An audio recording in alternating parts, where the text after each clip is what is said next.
Yes. What is going on, everybody? It is Wednesday night, a night later than usual that I usually do the full card breakdown. It is just a tip with me, your host, Uncle Weezy. This is episode number 100. This is the 100th full card breakdown that I have done for you guys on YouTube. Probably over 2.5 years of shows at that rate that we've been doing this. And here we are for show number 100. So it's quite a milestone for me to have been doing this for this long, for you guys to have been sticking with me for this long. So I'd like to thank all of you that are here enjoying the show, that have been. Those of you who have been here since day number one, appreciate all of you guys. And I appreciate everybody that's brand new to the show and is just starting to get something out of it. I hope that all of us together can continue to enjoy this show for another 100 episodes and can continue to stack cash tickets like flapjacks together by analyzing the statistical data in these fights, watching all the necessary tape, coming up with the reads, finding the underpriced lines, and being long-term positive gamblers together. How's everybody doing out there? I hope you guys are having a fantastic Wednesday. I hope you guys are ready for a phenomenal card in UFC Mexico City that is going to be headlined by 2 5-round fights. The first of which is going to be Brandon the Assassin Baby Moreno going up against Brandon Raw Dog Royval at 125 pounds. And then that one is a rematch of a fight that already happened where Royval got injured. He injured his shoulder and it popped out, and Brandon Royval lost that fight. And then, like it was planned almost, we have another fight that's a rematch where Brian Ortega is going to be fighting Yair Rodriguez, and Ortega lost the first iteration of that fight because his shoulder popped out and he lost due to injury at the end of the first round, just like Royval did in their fight. So, very interesting couple of 5-round fights that are going to be headlining this card, and then the rest of it from top to bottom, highlighting a lot of Mexican fighters and fighters of Latino descent who are training in Mexico. This is going to be a great card from top to bottom. A lot of all-action fights, a lot of really good stylistic matchups, and a lot of hometown fighters who are going to have the crowd really excited, really raucous, ready for some violence on Saturday night. And I'm ready to break it down with you guys. First, let's go over last week. Last week, I got reverse swept on my bets, down 4.75 units. I had 1 unit on the Henry Cejudo money line at plus 189. I unfortunately made that bet before the rumors came out that he was injured, and he certainly fought like he was. Even though he won the first round and I thought he could win the minutes with his wrestling, it was pretty clear that the conditioning wasn't there for him after round 1, and he actually started getting out-wrestled by Merab from there on out. So yeah, Henry Cejudo is retired now. Great career as a combat sports athlete, 3-time champion, 1-time Olympic gold medalist, flyweight champion, bantamweight champion. So great career for Henry Cejudo. It did culminate with the loss against Merab, a 29-28 unanimous decision loss, and that had me out 1 unit. Also, the Brenson Hibero money line, got that at plus 124, closed at about plus 100. Beat a lot of line movement, figured it would be kind of a coin flip versus Zhang, and I got the good price. And yeah, he got off to a great start, but Zhang's got a hell of a chin on him, and he landed a beautiful combination that slept Ribeiro, lost a unit there. I had 1.5 units because I got a really good price on the Quinlan Barlow under 1.5 rounds, which I got at plus 145.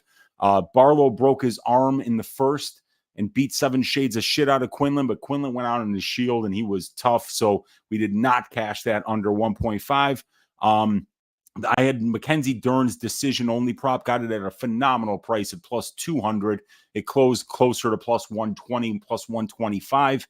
And that fight was a coin flip when it went to decision. I scored it for Lemos. I thought she was the deserving winner, but a very, very close fight that could have went either way. And what a comeback by Mackenzie Dern. What a fight from start to finish. Lemos wins the first half of the first round. Dern wins the second half of the first round. Lemos has a fat second round, puts it on Mackenzie, probably should have been stopped, in which case I wouldn't have lost the unit on this bet. And then in the third, Dern gets a takedown, dominates from top control, and Lemos wins the unanimous decision. So out a unit there. And then I had I had Anthony Hernandez to win in round 3 for a quarter unit at plus 750, and he finished at the end of round 2. So the Dern decision only bet, I'd make that bet again at plus 200. Hernandez round 3, I'd make that bet again. The Quinlan Barlow under 1.5 round, I beat a ton of line movement there. The Hibero and the Cejudo bets weren't great at the end of the day, but solid reads, but definitely didn't get paid for it. Down 4.75 units. So looking to bounce back this week and get a plus event under our belt here on a really good card in Mexico City. There are 46 of you guys live hanging out here for episode number 100 of Just a Tip with Uncle Weezy. I'd like to thank everybody that's watching live for making this show a success. I'd like to thank everybody that's watching on the replay for checking in with your Uncle Weezy, caring about my breakdowns of these fights, and continuing to stick with the YouTube channel. Hit that thumbs up. Hit that subscribe if you haven't already. Please leave me a comment down below, and let's break down these fights after we talk to you guys in the chat here. We have got my guy Bufo on the beat saying congrats on the 100 years of live shows, Weezy. We're not to 100 years yet, but we are to 100 shows, and I'm really proud of that, and I appreciate you hanging out in here. We got Lone Wolf DFS in the room. We got my guy TH in the room saying, what's up, Weezy? I'm loving the Patreon content. Thanks for putting in the time, bro. Thank you guys for putting in the time with your Uncle Weezy, because if you didn't, this show wouldn't have made it to 10 episodes, much less 100. So thank you guys for supporting the show, for supporting the Patreon, and making it so that I can do this full time and provide this content for you guys for free on YouTube. We got my guy DGen for life in the room saying, oi! We got my partner from Stat Diggers that got me started in this business, my guy DFS by the numbers, saying happy 100th episode. Appreciate you, my man. Thank you for hanging out for this momentous occasion. We got the Cuban assassin in the room saying, what it do, Weezy? Mexico City. DJ'd in Mexico one time, and the club used tap water for making the ice in the drinks. I got Montezuma's revenge and was brutally sick for 3 days. Drink beer in Mexico. Drink beer wherever you're at. Or you could join me in a celebratory Paloma for the 100th show. But either way, I think this is the way to go when you're in Mexico and you don't want to get whatever bacteria is in their water that we're not used to, that's not in ours. Might as well just drink the alcohol.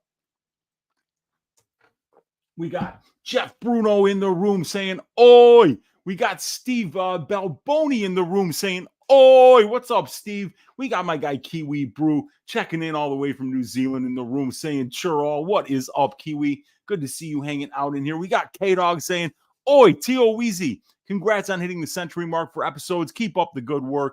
Thank you for hanging out with us, K-Dog. We got MK in the room saying, oi. We got Steve Balboni saying, last second dab hit before the stream. There we go. We got Kiwi Brew saying, my man better have that 100 proof for the show. 80 proof. We got the 80 proof mezcal in here with some lovely Jarritos grapefruit soda to make the quintessential Paloma, my friends. We've got Dylan Danucci in the room saying just the tip is wild. Let's go, man. We got Remdog saying, what's up, Uncle Weezy? I got my fork on my plate, and I'm ready to stack those cash tickets like tortillas this week for UFC Mexico. Oi, what is up, dude? We got Benito in the room with the 100. We got Easy Bets in the room saying, what's up, Weezy? Good to see you hanging out. We got Lone Wolf's DFS saying, let's go. We got Richard with the fire. We got Pickle Kush saying, oi, let's get it. Bet on yourself. Go for the flapjacks. Appreciate you, my man. We got MMA Jesus out here. What is up, dude? Good to see you hanging out. We have got MMA Laren saying, oi, vamos pa'lante, tío, a por otro 100. Until another 100, my man. Let's get it. M.A. Laren, appreciate you, my man. We got my guy Underlying Dream here in the room saying, happy 100th show, Weezy. Your content rules. Keep up the great work. Let's flap some jacks. Let's get it, my man. Thank you for hanging out. We got Michael Martinez saying, oi, oi, oi, let's stack them, Unk. Let's go. And ring a ding, ding, you guys. We got Easy Bets with the $10 donation saying happy 100th, Unk. Appreciate you, my man. Thank you so much for the donation to the show, the donation to the cause, keeping the lights on here in your Uncle Weezy's studio so that we can continue putting out free work for you guys right here on YouTube. Truly appreciate the donation, Easy Bets. Hope all is well on your end, brother. We got Lone Wolf DFS saying Cejudo is a douchebag. Cejudo's a great fighter with a great legacy. And, a lot of people didn't like his antics, obviously, but it is what it is, man. He's done now. He gets to move on to the next chapter in his life, and I wish him the best. He's a great combat sports athlete, and I'm sure he'll be doing some interesting, funny stuff going forward as well. We got K-Dog saying, who remembers the balls deep breakdowns? LOL. I was just thinking about that today because, I didn't even start doing the full card breakdowns until I was doing balls deep breakdowns for months prior to that, because I didn't want to break down all the fights because I really wasn't at that point like breaking them all down like I do now when I have all like these 25 pages of notes for you guys on these fights. So yeah, man, it's going to be, I remember those balls deep breakdowns and the picture of Smooth Jimmy Apollo as the thumbnail for the video, man. Those were the days, and I appreciate that you remember that, K-Dog. We got Yippee Kaye saying, Weezy, we appreciate you, brother. Do you have any stats on the average number of rounds or minutes per fight in events held in Mexico City? No, I do not, but I could get it if I could just see. What I do have here is the entire history of the UFC in a spreadsheet, right? So if I could just find, for instance, like here, let me show you guys. I'll share my screen real quick with you guys.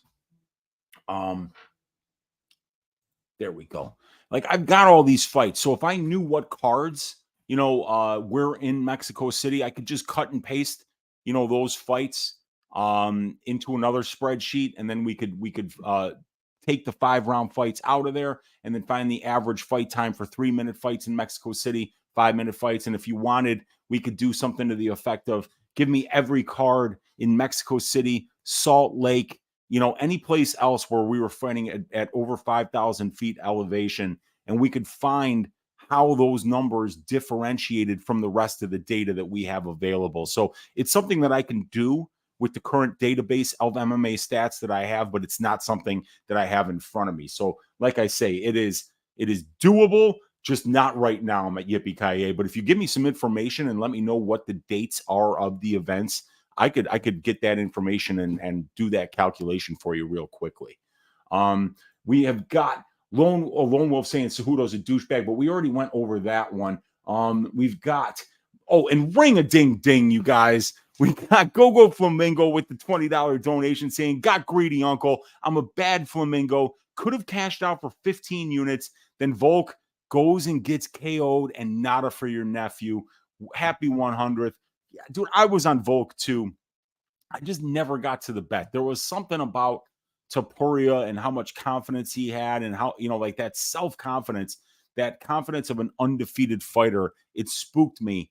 But I should have bet Volk. I mean, I really think that he wins that fight a lot of the time. If that fight happens 10 times, I think he wins it at least 5. But man, that kid Topuria, he's such a great fighter. He is the man. And I'd just like to take a minute here to congratulate this 27-year-old young man for the amazing combat sports career that he's already had at that tender young age of 27, being 14-0.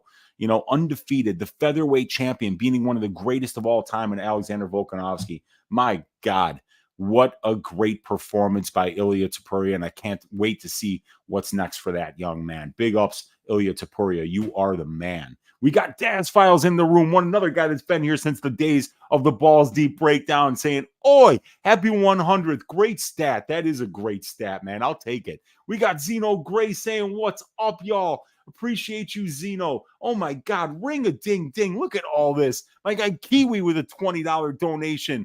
Ring a ding ding for Kiwi. Ring a ding ding for Go Flamingo. Ring a ding ding for Michael Martinez. Ring a ding ding for my guy Benino. Ring a ding ding for Jeff Bruno. Let's read it all. First, we already got greedy from Bad Flamingo. We got happy 100th Weezy from my guy Kiwi Brew. We got best show on YouTube. Thanks for all of the good intel from Michael Martinez. We got lighting one up on the balcony. Felice Cien, happy 100th to all of us, because this is the 100th show that we've all gotten to enjoy, not just me enjoying doing it for you guys. Appreciate you, Benino. And then we got Jeff Bruno saying, onwards to episode number 1000, where we break down Holly Holm versus Raquel Pennington at the Senior Citizen Center. Let's do it. Let's get that far, Jeff Bruno. Truly appreciate you, man.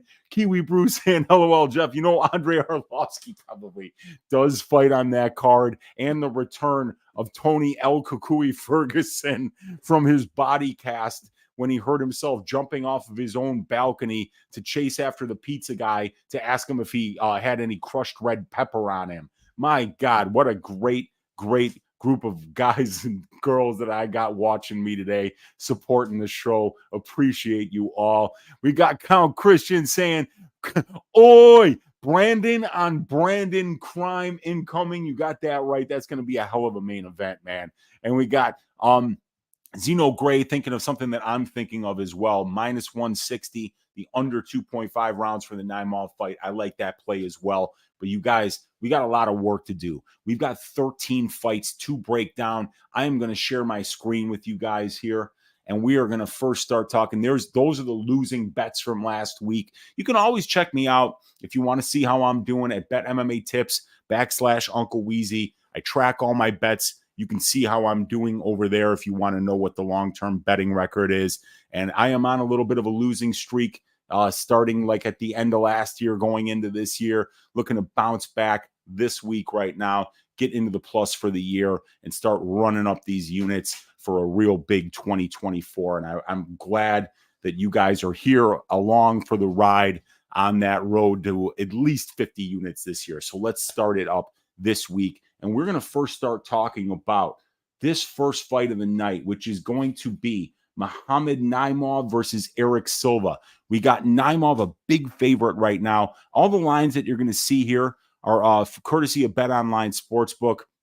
They just started entering some of the props here for the other half of the fights that they didn't put the props out for. I put these banners together before those props dropped, so please excuse any missing information that will be missing because of that. But these guys just got the props out for like half of these fights about an hour and a half ago, so that was a little bit later than usual. But Naimov, massive favorite at minus 575. Erik Silva, big dog, plus 425. Under 2.5 rounds, sitting at minus 160 right now on BetOnline Sportsbook. And let's first start talking about the underdog here in Erik Silva. He's going to have a 1-inch reach advantage over Muhammad. He's got decent striking. He's got a fast right hand that gets to the target quickly. And he's also found success in a couple of fights, dropping his opponents with hard calf kicks that set up submission wins for him on the mat. Erik grew up doing karate and point fighting from a very young age, training at his father's martial arts school. So he definitely has more of a traditional martial arts stance, and he keeps his hands low, which is a little bit concerning. And Erik's ability to get fights to the ground, advance to dominant positions while landing ground and pound, and finishing with the rear naked choke is his preferred route to victory. He got his shot on Dana White's Contender Series versus Anvar Bonizarov on the heels of a 7-fight win streak, with the last 4 wins in that streak coming by way of rear naked choke. And across from him, he's going to have Muhammad Naimov, who's going to be 7 years younger than Erik Silva. As we see here, Erik Silva is pushing 37 years old, making only his second appearance in the bantamweight division of the UFC. I'm sorry, the featherweight division. And Muhammad, so he's going to be 7 years younger. He's got slight overall and UFC experience advantages. He's got 1 more pro fight than Erik, 40 more minutes of pro cage time in 2.5 less years as a professional. So Muhammad's also been the more active fighter as a professional. And Naimov also has 1 more UFC fight compared to Erik and 10 more minutes of octagon time. Now, Naimov is a durable dude. He's been dropped and put in bad spots in several fights, but he always recovers quickly, defends himself intelligently, and when he's in trouble and finds his way back into the fight. So Naimov has never been finished as a professional, while Silva has been submitted in both of his pro losses. So I definitely give the durability advantage here to Muhammad Naimov. And Naimov is a Taekwondo world champion back in 2012 and 2014. His striking is excellent. He keeps his hands high on defense. He has great kicks and spinning attacks, and he lands a lot of calf kicks too. He's showed off those calf kicks when he finished Josh Augustine with them. He flashed a nasty head kick that dropped Dylan Schulte, allowing Naimov to finish that fight with ground and pound.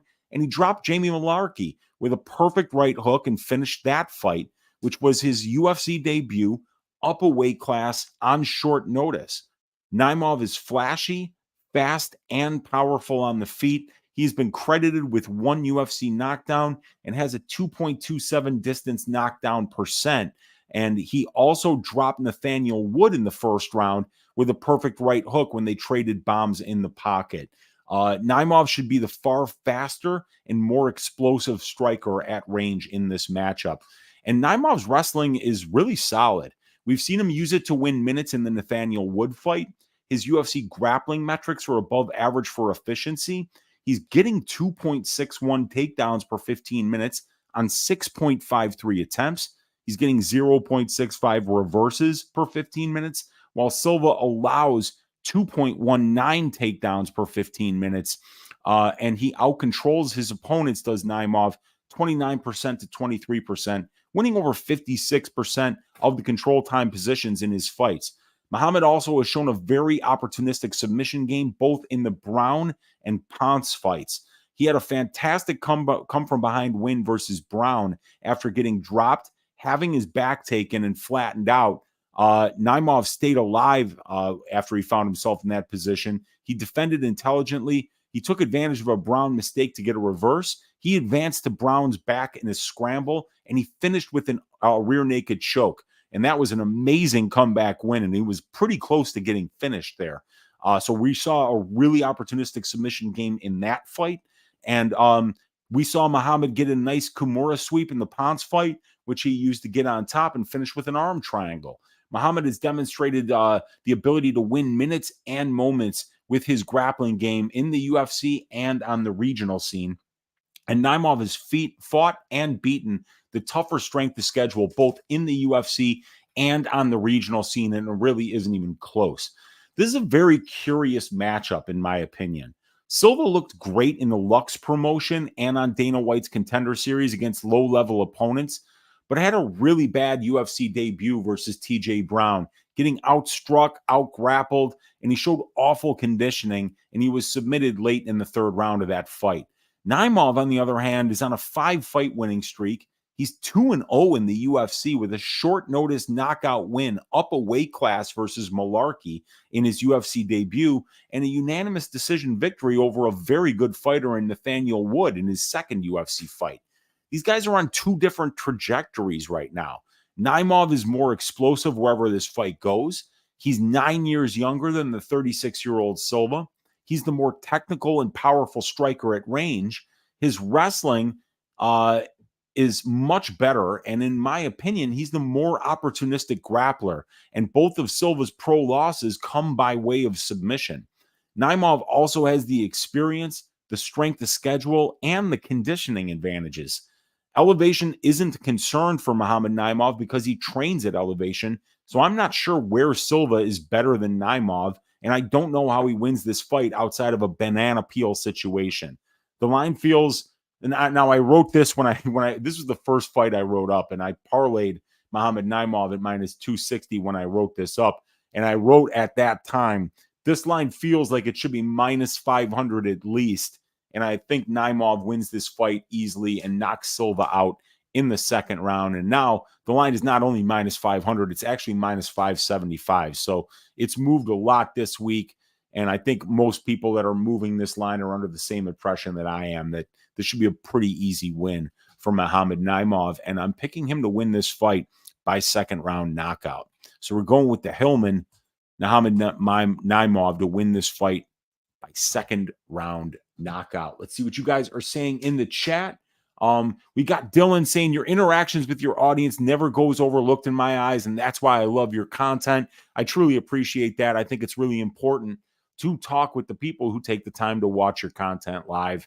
It shows that you appreciate them showing up, and it shows that you value their opinion and the fact that they take the time to watch.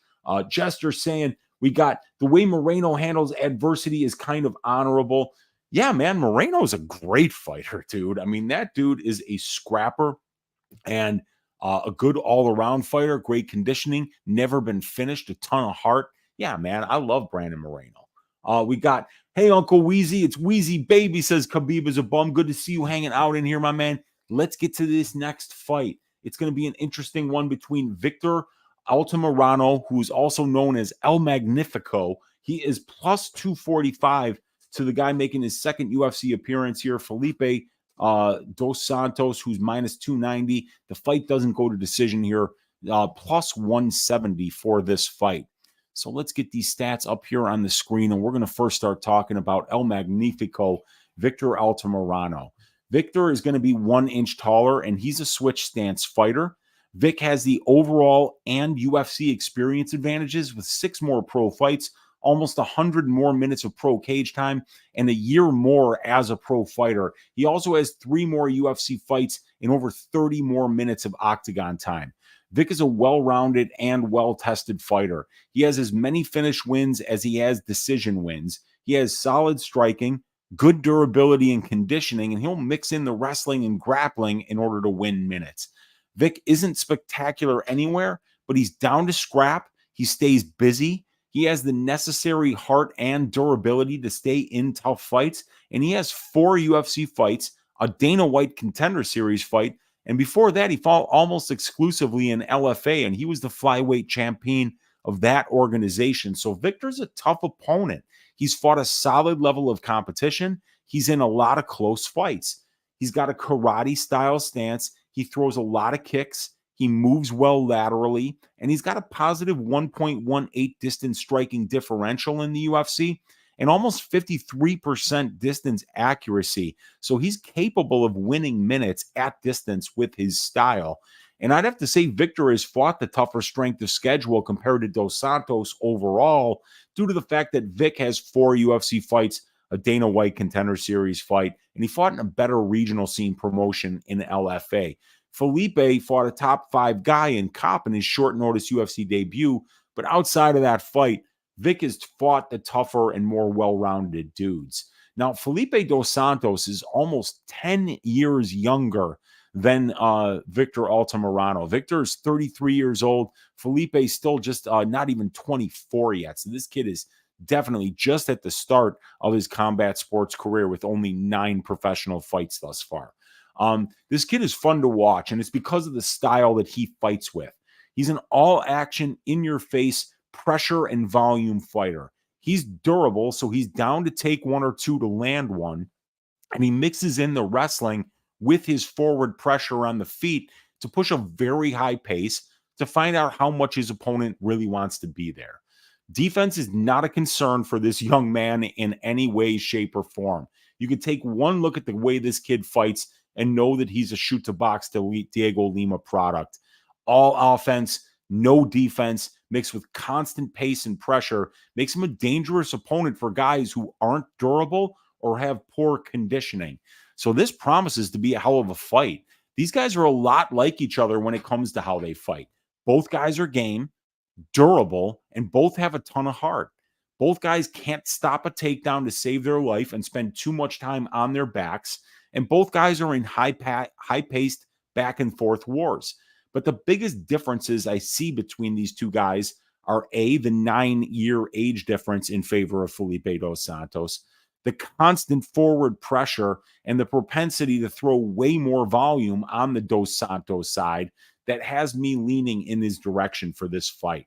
I like Altamirano's experience. I like his strength of schedule advantages that he has, but I feel either guy can win minutes with their wrestling, and Dos Santos should be the minute winner at range due to his pressure and output, and both guys are durable. So I see Dos Santos winning this fight by decision, and I feel like it's going to be an all-action banger. So let's go to Tapology here and get this pick in, and it is going to be Felipe Detona Dos Santos to win this fight by decision. But I think it's a close fight. I think both guys are going to win minutes in stretches and both guys will probably win a moment or two by dropping somebody or having a big takedown in a submission attempt. This should be a pretty close fight. And right now, you can get the more experienced guy in Altamirano who's fought the better brand of competition and who can get takedowns and win some minutes with his top control in his own right. You can get him on the plus 3.5 points handicap right now at plus 115. And I don't think Felipe dos Santos should be minus 290 here. I think people are overrating his performance in a loss, and that's a dangerous thing to do because it was a last-minute performance. But you got to remember, Manuel Cop was supposed to fight somebody different. He got a completely different stylistic matchup and wasn't able to prepare for Felipe, just like Felipe didn't have time to prepare for Manuel. So don't overrate him in that performance. Remember, he's still only 24 years old. And that there's a lot of holes in this guy's game defensively, whether it be the takedown defense or the striking defense. So I think that this can be a close fight. I like the Altamirano plus 3.5 points handicap, but the official pick is going to be Felipe dos Santos to win by decision. All right. Let's see what you guys are saying in the chat for this one. We got K-Dog saying Victor plus 3.5 should be a good look depending on number, in my opinion. I agree with you, and I think it's plus 115 right now on BetOnline Sportsbook. Let's have a look-see. So we've got... Where is the plus 3.5? Yeah, there we go. Plus 115 right here. Victor Altamirano plus 115. I like that. I think that's a pretty good play.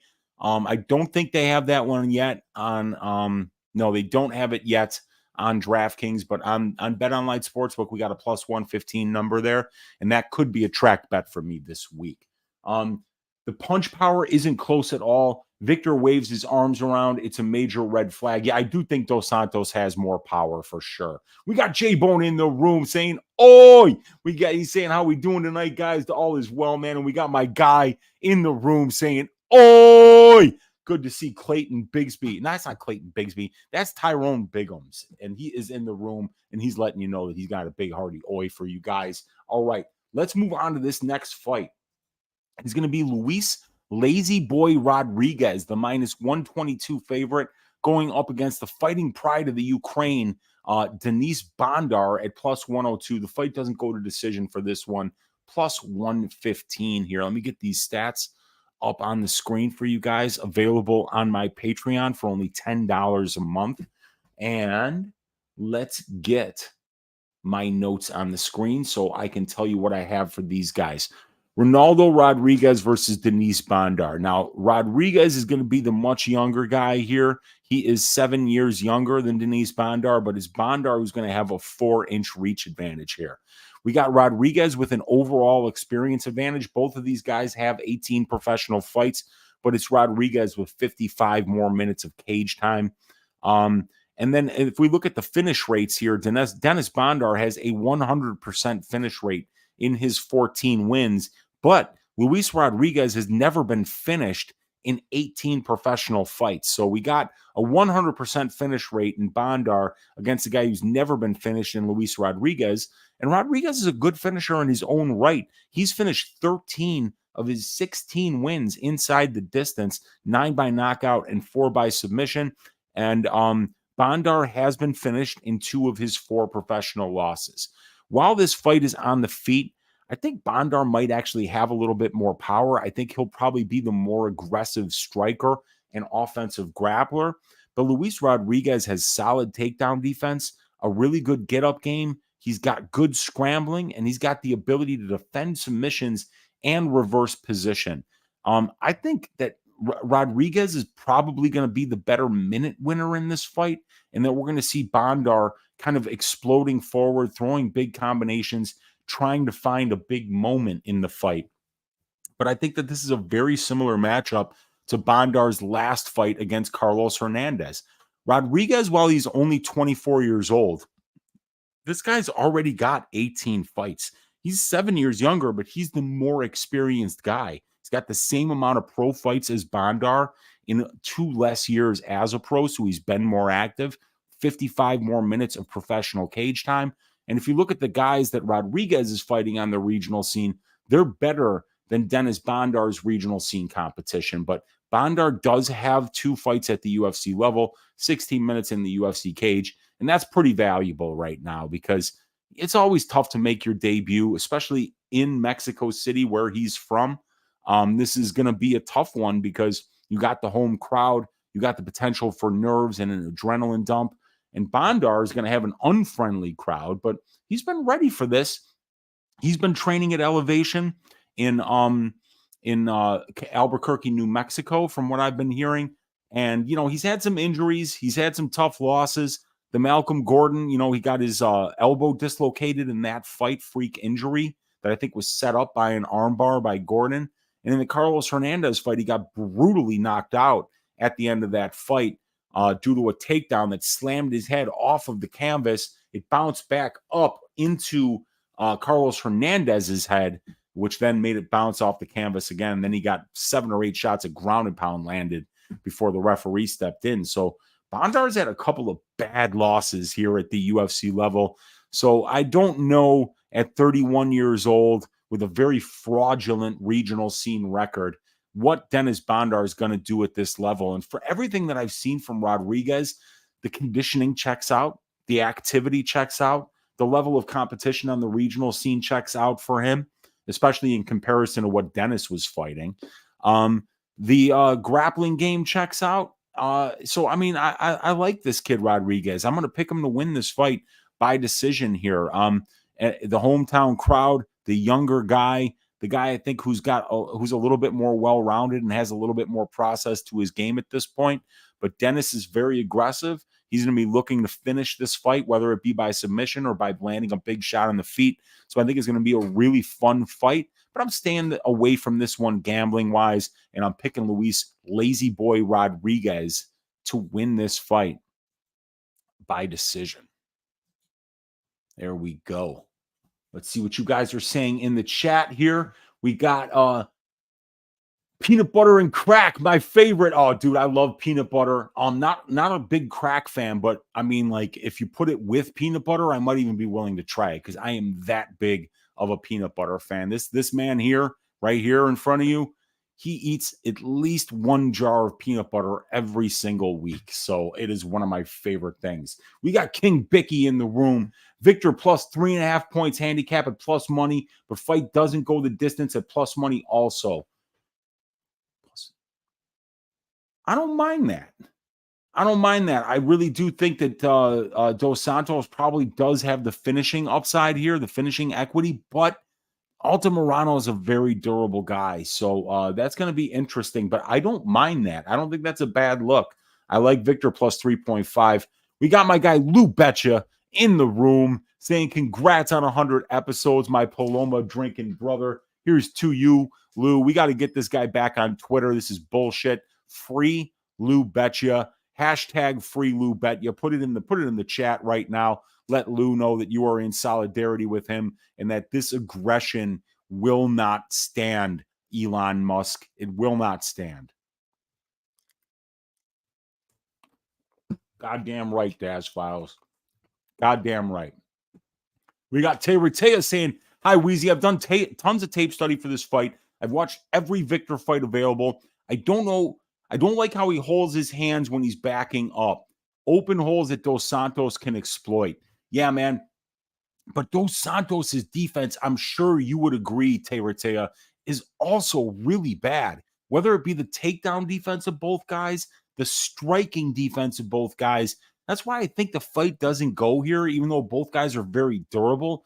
Could be a cheeky play because these guys are all action fighters. They're all offense, both of them, and neither one of them is particularly gifted defensively. So I think Dos Santos' pressure is going to be the difference maker in this fight, and that's why I'm picking him to win this one, Terratea.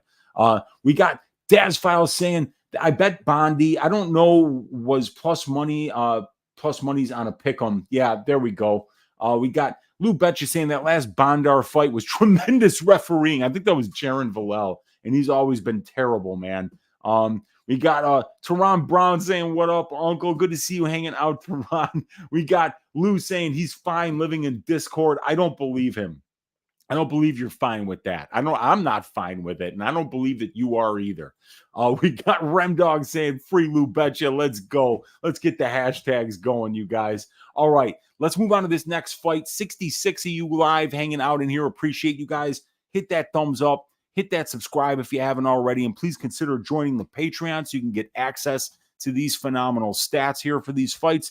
And please consider leaving me a comment down below so that I can interact with you guys outside of the show. So let's get on to this next fight when we are going to talk about Claudio Puelles, the plus 180 underdog going up against the smile killer Fares Ziam. Minus 210 is the favorite. The under 2.5 rounds, still plus money on this one at plus 105. So an interesting striker versus grappler matchup here. Let's first start talking about Claudio Puelles, who we haven't seen for 1 year and 3 months. Long layoff for Claudio here. He's going to be the southpaw in this southpaw versus orthodox matchup.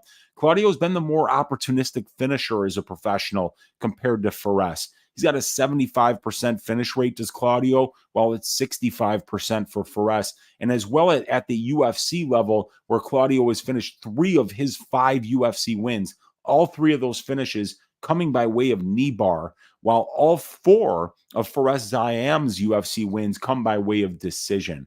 Claudio is a slick grappler. He's got a 7 wins and 0 losses career record to the submission. So, yeah, definitely like Claudio's finishing upside in this fight a lot more than Fares's. And Claudio shines where Ziam has shown great weakness, and that is in the grappling exchanges. Claudio gets 2.41 takedowns per 15 minutes on 7.82 attempts. He's busy trying to finish fights on the ground, attempting 1.4 submissions per 15 minutes, and he outcontrols his opponents 43% to 16%, winning almost 73% of the control time positions his fights are in. And while Claudio's distance striking metrics look awful, he's successful getting fights into the grappling exchanges, as he only spends 41% of his UFC octagon time at distance striking range. Ziam allows 1.94 takedowns per 15 minutes, and he gets controlled 35.67% of his UFC octagon time. So Claudio has the opportunity to not only win moments on the ground by snatching up a sub, but he can also win minutes with his wrestling, top control, and ground and pound. And Claudio's UFC strength to schedule metrics are slightly better overall and in his wins compared to Claudio's UFC strength to schedule metrics are better than Fares's, I should say. Let me retype that here so that my Patreon people don't get the wrong notes there. All right. So now let's talk about Fares Ziam's advantages. He has the measurables advantages here. He's 1 year younger than Claudio. He's 3 inches taller, and he's got a 3-inch reach advantage. Fares has a slight overall experience advantage with 3 more pro fights and 20 more minutes of cage time in 1.5 less years as a pro. So he's also been the more active fighter compared to Claudio. And Fares is a very clean and technical kickboxer who excels at winning minutes on the feet. Fares has 4 wins and 1 loss to the decision in his UFC career due to the fact that he does a very good job of winning minutes at range with his positive 1.49 distance striking differential and his way above average 44% accuracy and 70% distance striking defense. In addition, he does a great job of using his wrestling in reverse to keep fights standing. His 75% takedown defense on 40 attempts against is far above average for the division, and majority of the control as opposed to ground control. Fares stays behind a fast, snappy, and accurate jab. He loves to counter, and there's always a price to enter the pocket and throw against him.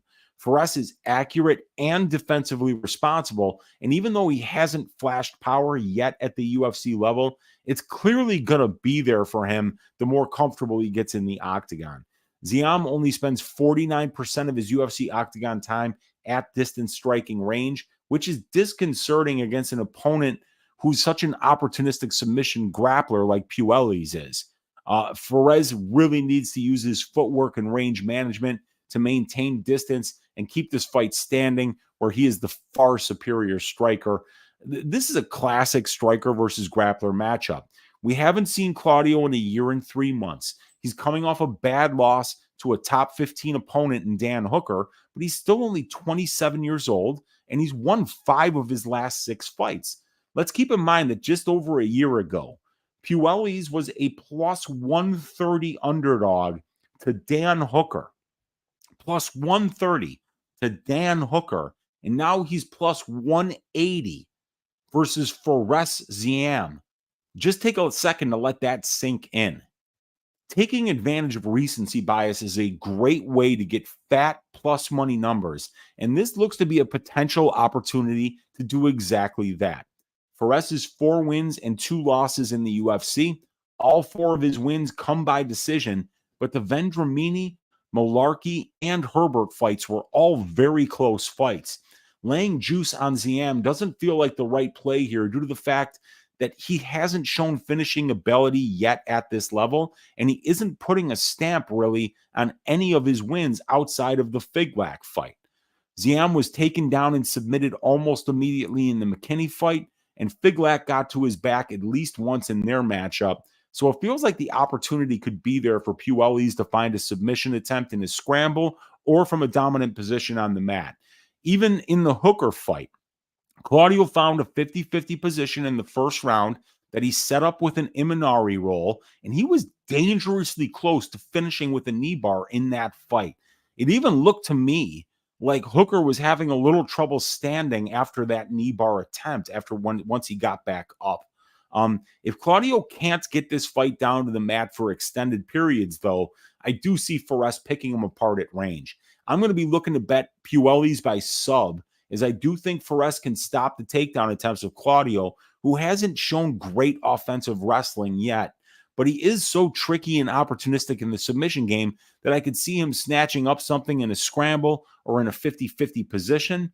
I like the fact that Claudio could have improved after this long layoff, that the recency bias has given us a good price, and that he's the far more dangerous finisher at this level, in addition to the fact that he's been training at elevation for this fight while Fares trained at sea level.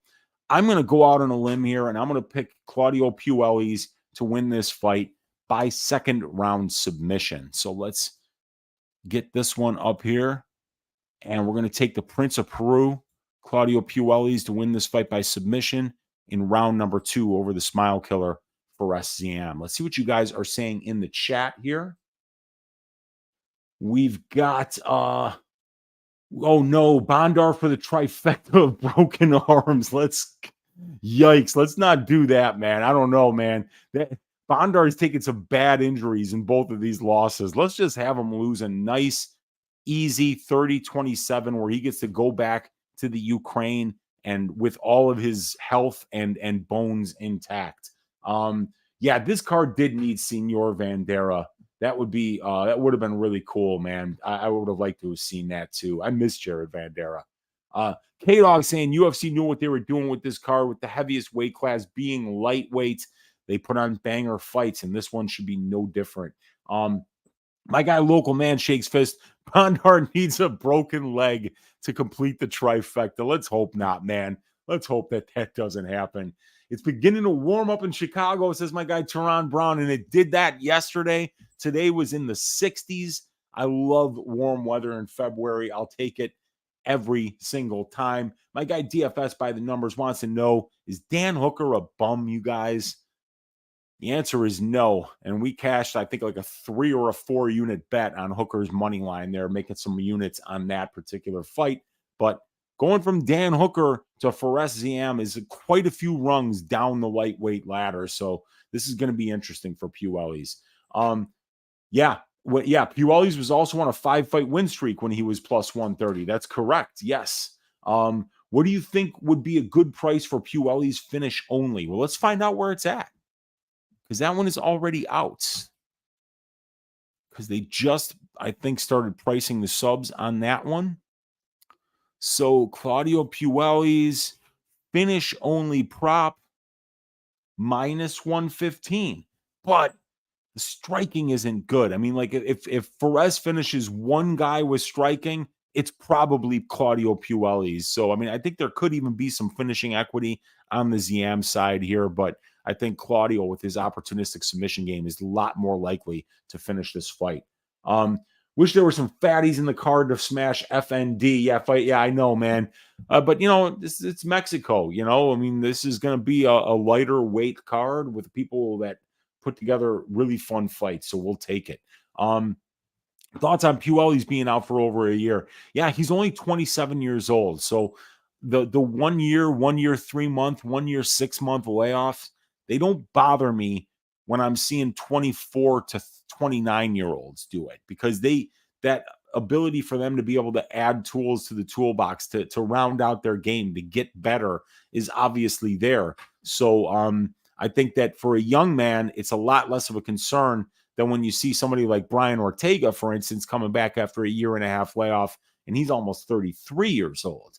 You're less likely to see those improvements at that point of the career. So, yeah, while I think it's somewhat concerning, I do also believe that Claudio, being so young, he could have made major improvements. We could even see a better striking game, or a more high percentage wrestling game out of Puelles here, so that he can win minutes instead of just relying on winning moments. Top Phillips in the room saying Ziam decision or Puelles sub double chance. I have no problem with that. I think that probably is the best way to go here. But you can't track those bets. They are kind of boutique bets, but I think it's a good look this week. And Tehran saying, I can't believe people are crying about UFC 300 card, saying it's not good. 300 looks pretty good to me. It looks pretty good to me too, man. I think people are mad about Hill being the main event, and they were expecting something, with maybe a bigger name or more hype on it, or something with a little more of that wow factor. But I think it's a phenomenal main event. Alex Pereira versus Jamal Hill. Good to see Jamal Hill back in action after tearing his Achilles in a basketball game. So it'd be good to see him get back to action. I think it's a great main event. And even more importantly, top to bottom, there's like 14 amazing fights on that card. So I think we're spoiled. It's going to be a great one. All right, you guys, let's move on to the next fight. It's a fight that we've already talked about like 4 times already. Edgar Chairez, a massive favorite at minus 445, going up against Daniel De Silva, Lacerda, Pereira, Andrade, whatever the hell his last name is this week. He's plus 345. Fight doesn't go to decision for this one. Juice to the tits at minus 600. Let's get these stats up on the screen, and let's read these notes. Edgar, 1 inch taller, 2-inch reach advantage. Edgar has a lot more experience in the cage as a pro. He's got 1 less fight than Daniel, but almost 70 more minutes of cage time, because Daniel has a 3.45 minute average fight time, while for Edgar, it's 8.08. So Edgar is less of a killer be killed fighter than Daniel, as he's been to decision 3 times and been into the 5th round once, while Lacerda has never even seen a 3rd round in his career. Edgar has solid striking, and he stays long and throws in combination. We have a very small sample size of distance striking with him in the UFC, but he's 4-0 to the knockout in his career. So not only is he powerful, he dropped Tyra in their fight, but he's also durable, having never been knocked out in 15 professional fights. Chairez has a tricky grappling game in his own right. He's got more subs than he does knockouts, and he's finished fights with arm bars, rear naked chokes, and guillotines. He survived being controlled by Tyra for over 9 minutes, and he successfully defended Tyra's submission attempt, which is impressive because Tyra's a stud. Now, Daniel Lacerda, he's got 5 UFC fights, while Chairez only has 2, and Lacerda has almost 5 more minutes of octagon time. This dude is a front-loaded fighter. He has a 100% finish rate, and you can see it in the way that he fights. He's never been to a decision in 16 pro fights. Daniel is landing a knockdown on just under 4% of the distance strikes that he lands. He's wild on the feet. He throws spinning hook kicks, jumping knees, head kicks, and 1-2s down the pipe. He has no concern for defense or his own safety, and he goes out there trying to finish by any means necessary in the 1st round. And Lacerda is very dangerous and powerful at distance striking range. 5 of his 11 pro wins come by way of knockout, and he's landed 4 knockdowns in 4 UFC fights. He's got a positive 1.38 distance striking differential with over 47% accuracy and power. So he's very dangerous in the first round of his fights. Now, this will be a wild one as long as it lasts. These guys have a 100% finish rate in their 21 combined wins, and they have been finished in 7 of their 10 combined losses. I do favor Chairez's technical striking and conditioning, but he does tend to get stuck on his back and when he gets taken down. And early in the fight, both of these guys are going to be very dangerous at distance striking range. I like that. We've seen Lacerda go for takedowns before, so I think that would be a smart game plan for him here, as Chairez does not have great takedown defense. He has a bad tendency to jump guillotine and then get stuck on his back. I think Chairez's durability will be his best attribute in this fight. And even though Lacerda is the flashier striker, I think Chairez will be more accurate and technical while this is on the feet. I got a funny feeling this one might go over 1.5, but I don't have the sack to bet it. I think if Lacerda goes the grappling route, he could win minutes on top and bank a round or two, but I doubt he has the conditioning to go 3 rounds at the pace that he fights at, especially in Mexico City. So I see Chairez weathering the early storm here and finding a finish in the second round by knockout. So I'm going to pick Edgar Chairez to win this one by knockout in the second round. Let's see what you guys are saying in the chat here. Is we've got Jay Hill is going to KO Alex. That would be something if he did, man. That would be really good. Michael Martinez saying, hey, Uncle, are you going to bet on the Bellator PFL card? No, I'm not. I haven't done any research. Don't have time to research those fights or tape those fights, so I will not be. We got the under 2.5 at -500. Good for parlay. Yeah, it really is. I mean, you might as well throw it in a parlay. It's worth something. It'll get you a little bit of value, and it pretty much hits 9 out of 10 times in this particular matchup. DFS by the numbers saying Daniel Lacerda signed a 4-fight contract, and Daniel De Silva signed a 4-fight contract. We get to see this guy 8 times. I love it. And then hopefully he will be Daniel De Silva Andrade de Pereira for his next 4-fight contract, and he's going to dye his hair a slightly lighter color of gold in order to get away with getting another 4-fight contract in the UFC, and I am here for it. On M.A. Laren saying, round 2 start, yes, is big plus money. Last time it was Almeida Lewis. I remember the Almeida Lewis fight. The fight that was plus 2,000 to go to decision and went to decision. Yeah, I remember that. Minus 10,000, fight doesn't go. Benino saying Chairez round 1 sub plus 600. Not a bad look. And we got Brady, hope we see him 8 times. Let's hope we do, man. I enjoy watching this kid fight. All right, let's get on to the next fight, which is going to be Jesus Aguilar, our Lord and Savior, at plus 108, going up against Mateus Bocal Mendoza at minus 128. The under 2.5 rounds is minus 150 for this fight. So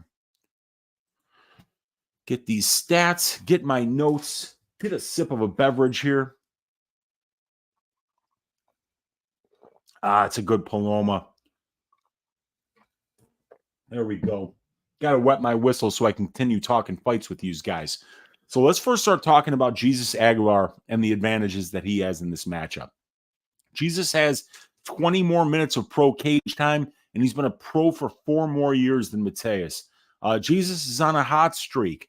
He's won 9 of his last 10 fights. His only loss coming against Tatsuro Taira.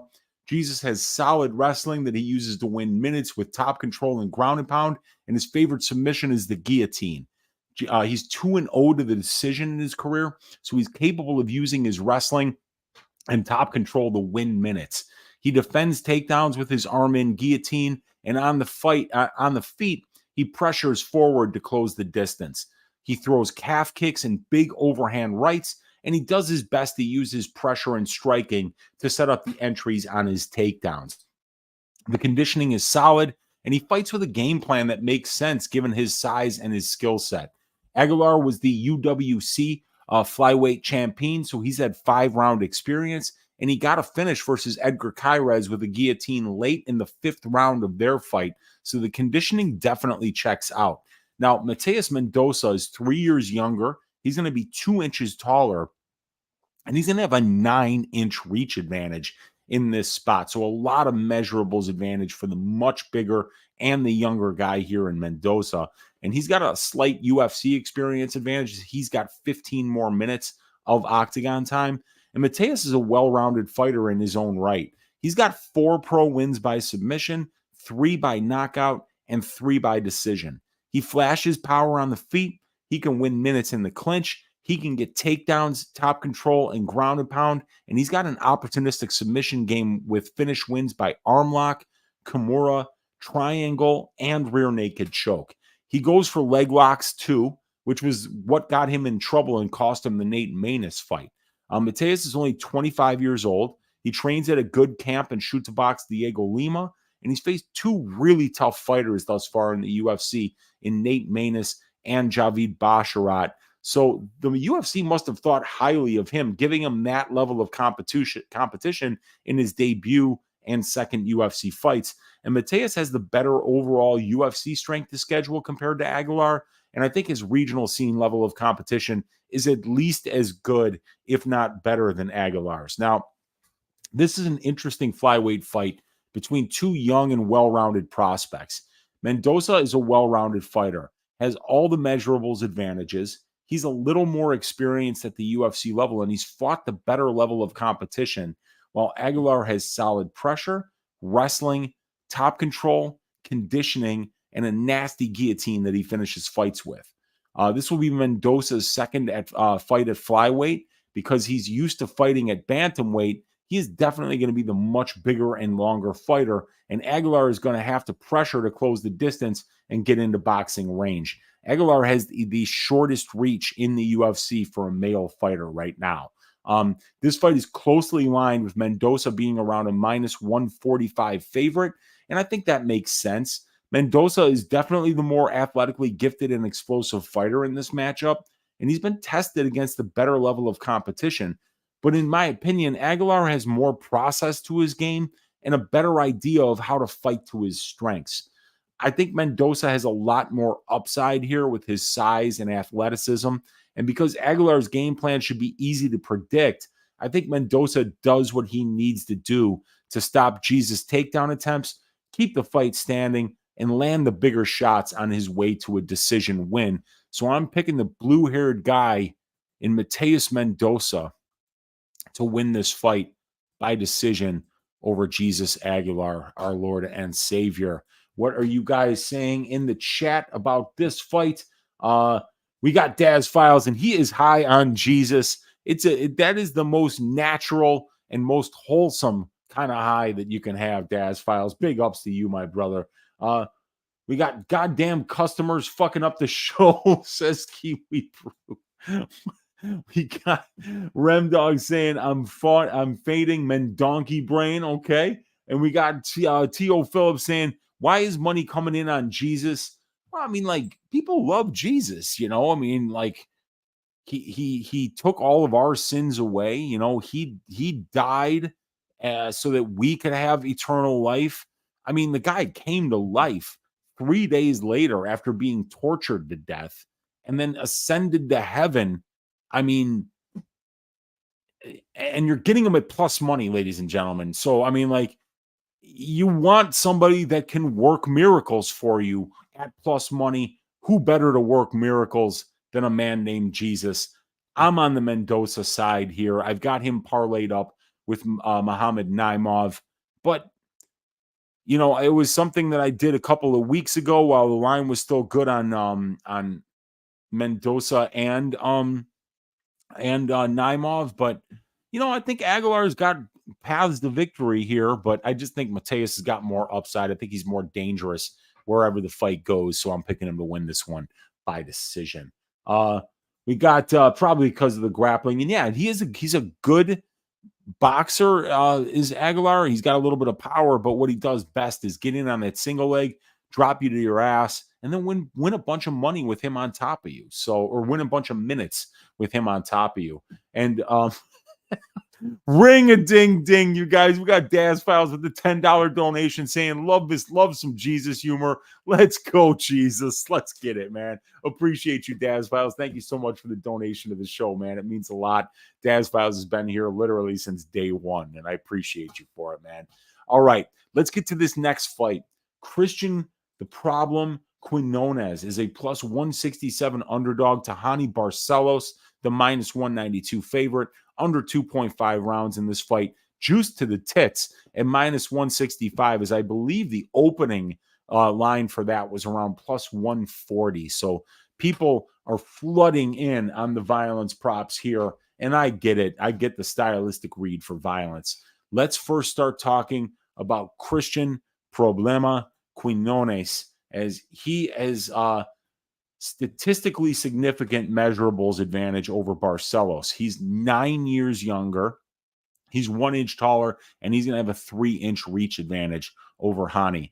And Cristian has as many pro fights as Hani does, despite being 9 years younger. So that's definitely a nice combination of attributes to have when you're the younger fighter and the more experienced fighter. And Cristian has the better finish rate overall as a pro.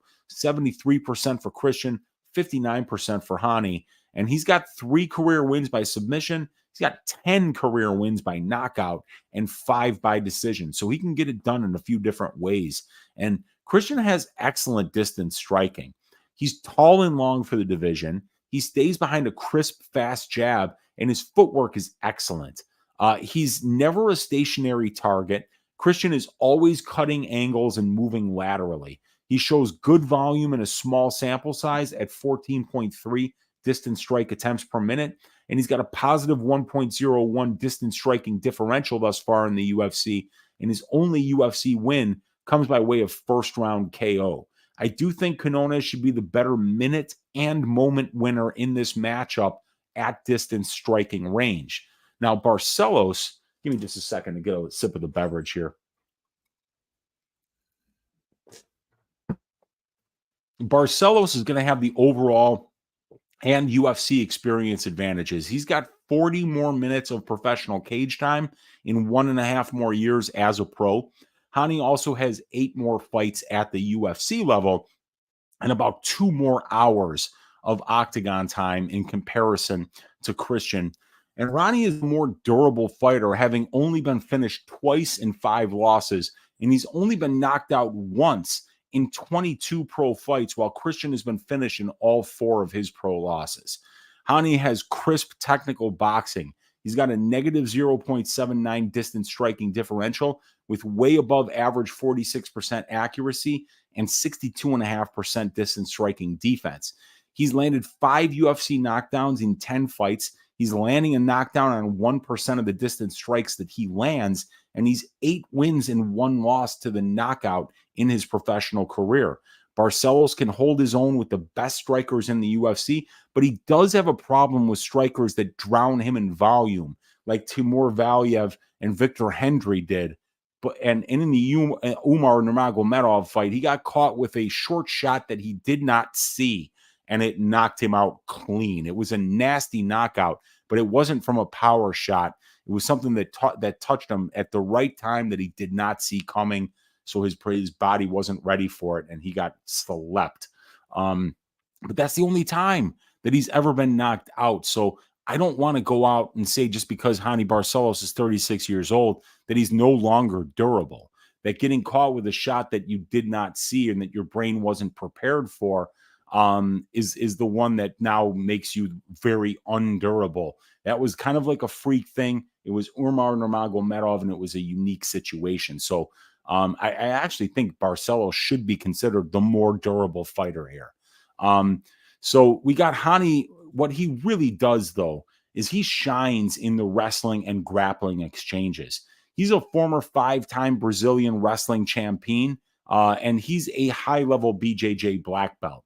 Hani gets 1.8 takedowns per 15 minutes on 4.79 attempts, and he has 90% takedown defense on 20 attempts against. So he's efficient in getting fights to the ground when he wants them there and keeping fights standing when he's the better striker. Hani outcontrols his opponents 22% to 4.3%, winning over 83% of the control time positions that his fights are in. The only problem with Hani's grappling game is that he doesn't go to it more often. His striking is above average, but his combination of wrestling and high-level BJJ is elite for the division. Hani, without question, has fought, beaten, and lost to the way better brand of competition as a pro and in the UFC, and it really isn't even close. Wins over Said Nurmagomedov, Chris Gutierrez, Trevin Jones, and he's losing to guys like Umar Nurmagomedov, Kyler Phillips, and Victor Hendry. Quinonez is an experienced guy at only 27 years of age, but his recent step up in competition against another well-rounded veteran in Kyung Ho Kang did not go well for him. And this fight against Barcelos is at least as tough for him as the Kang fight. So we've got a veteran versus prospect matchup where the prospect is 9 years younger, 1 inch taller, and he's got a 3-inch reach advantage, in addition to fighting at home in Mexico. And Cristian has as much experience as Barcelos does in terms of pro fights. I think if this fight stays standing, Quinonez out-volumes and out-points Barcelos at distance. However, if Barcelos gets his wrestling and grappling games going successfully, I think he dominates this matchup. Barcelos' wrestling is phenomenal when he chooses to go to it. And I do, in this particular matchup, this is one where he would be very smart to wrestle. We saw Kang choke out Cristian almost immediately after getting him down. And Barcelos is not only a 5-time Brazilian national wrestling champion, but he's also a very high-level BJJ black belt that could find a submission against Quinonez, who has 2 career losses by submission. Right now, Barcelos is almost a minus 200 favorite, and I think he looks at least that good if he chooses to wrestle here. But if he doesn't, I think Quinonez wins this fight. Quinonez has the youth, being 9 years younger. He's got the length. He's got the height. He's got the better striking. He's fighting at home in Mexico, while Barcelos is more experienced overall in the UFC. He's the better wrestler and submission grappler, and he's fought, beaten, and lost to the far superior brand of competition. I'm going to lean Barcelos here. I'm going to pick him to win by second round submission, but Barcelos isn't a high volume wrestler. So I'm afraid to lay the juice on him, because if he doesn't wrestle here, I think Quinonez probably wins this fight. But I think that if he does wrestle, then it's going to be Hani Barcelos' fight. And I think that he's going to find a submission if he does that. So I'm going to pick Hani Barcelos to win this fight by second round submission. Let's see what you guys are saying in the chat here. We got Benito saying, donate for Jesus. It's Lent. Let's go, man. We got, I gave up watching WMMA for Lent. That's a pretty good sacrifice there, K-Dog. That's somebody who's, showing the Lord that they're ready to make sacrifices and show that they have self-discipline. Big ups, K-Dog. We got T.O. Phillips saying Hani Barcelos sucks. There, I said it. I disagree. He does not suck. He's getting old. He wasn't healthy when he was young. He's a very well-rounded fighter, but he's had some difficult stylistic matchups. This one could be different if he wrestles, but if he doesn't, then he's going to have sucky fight IQ, in my opinion. So I think really Hani needs to wrestle here. And if he doesn't, I think Quinonez is going to get this win and cash some plus money tickets for the people that have faith in him.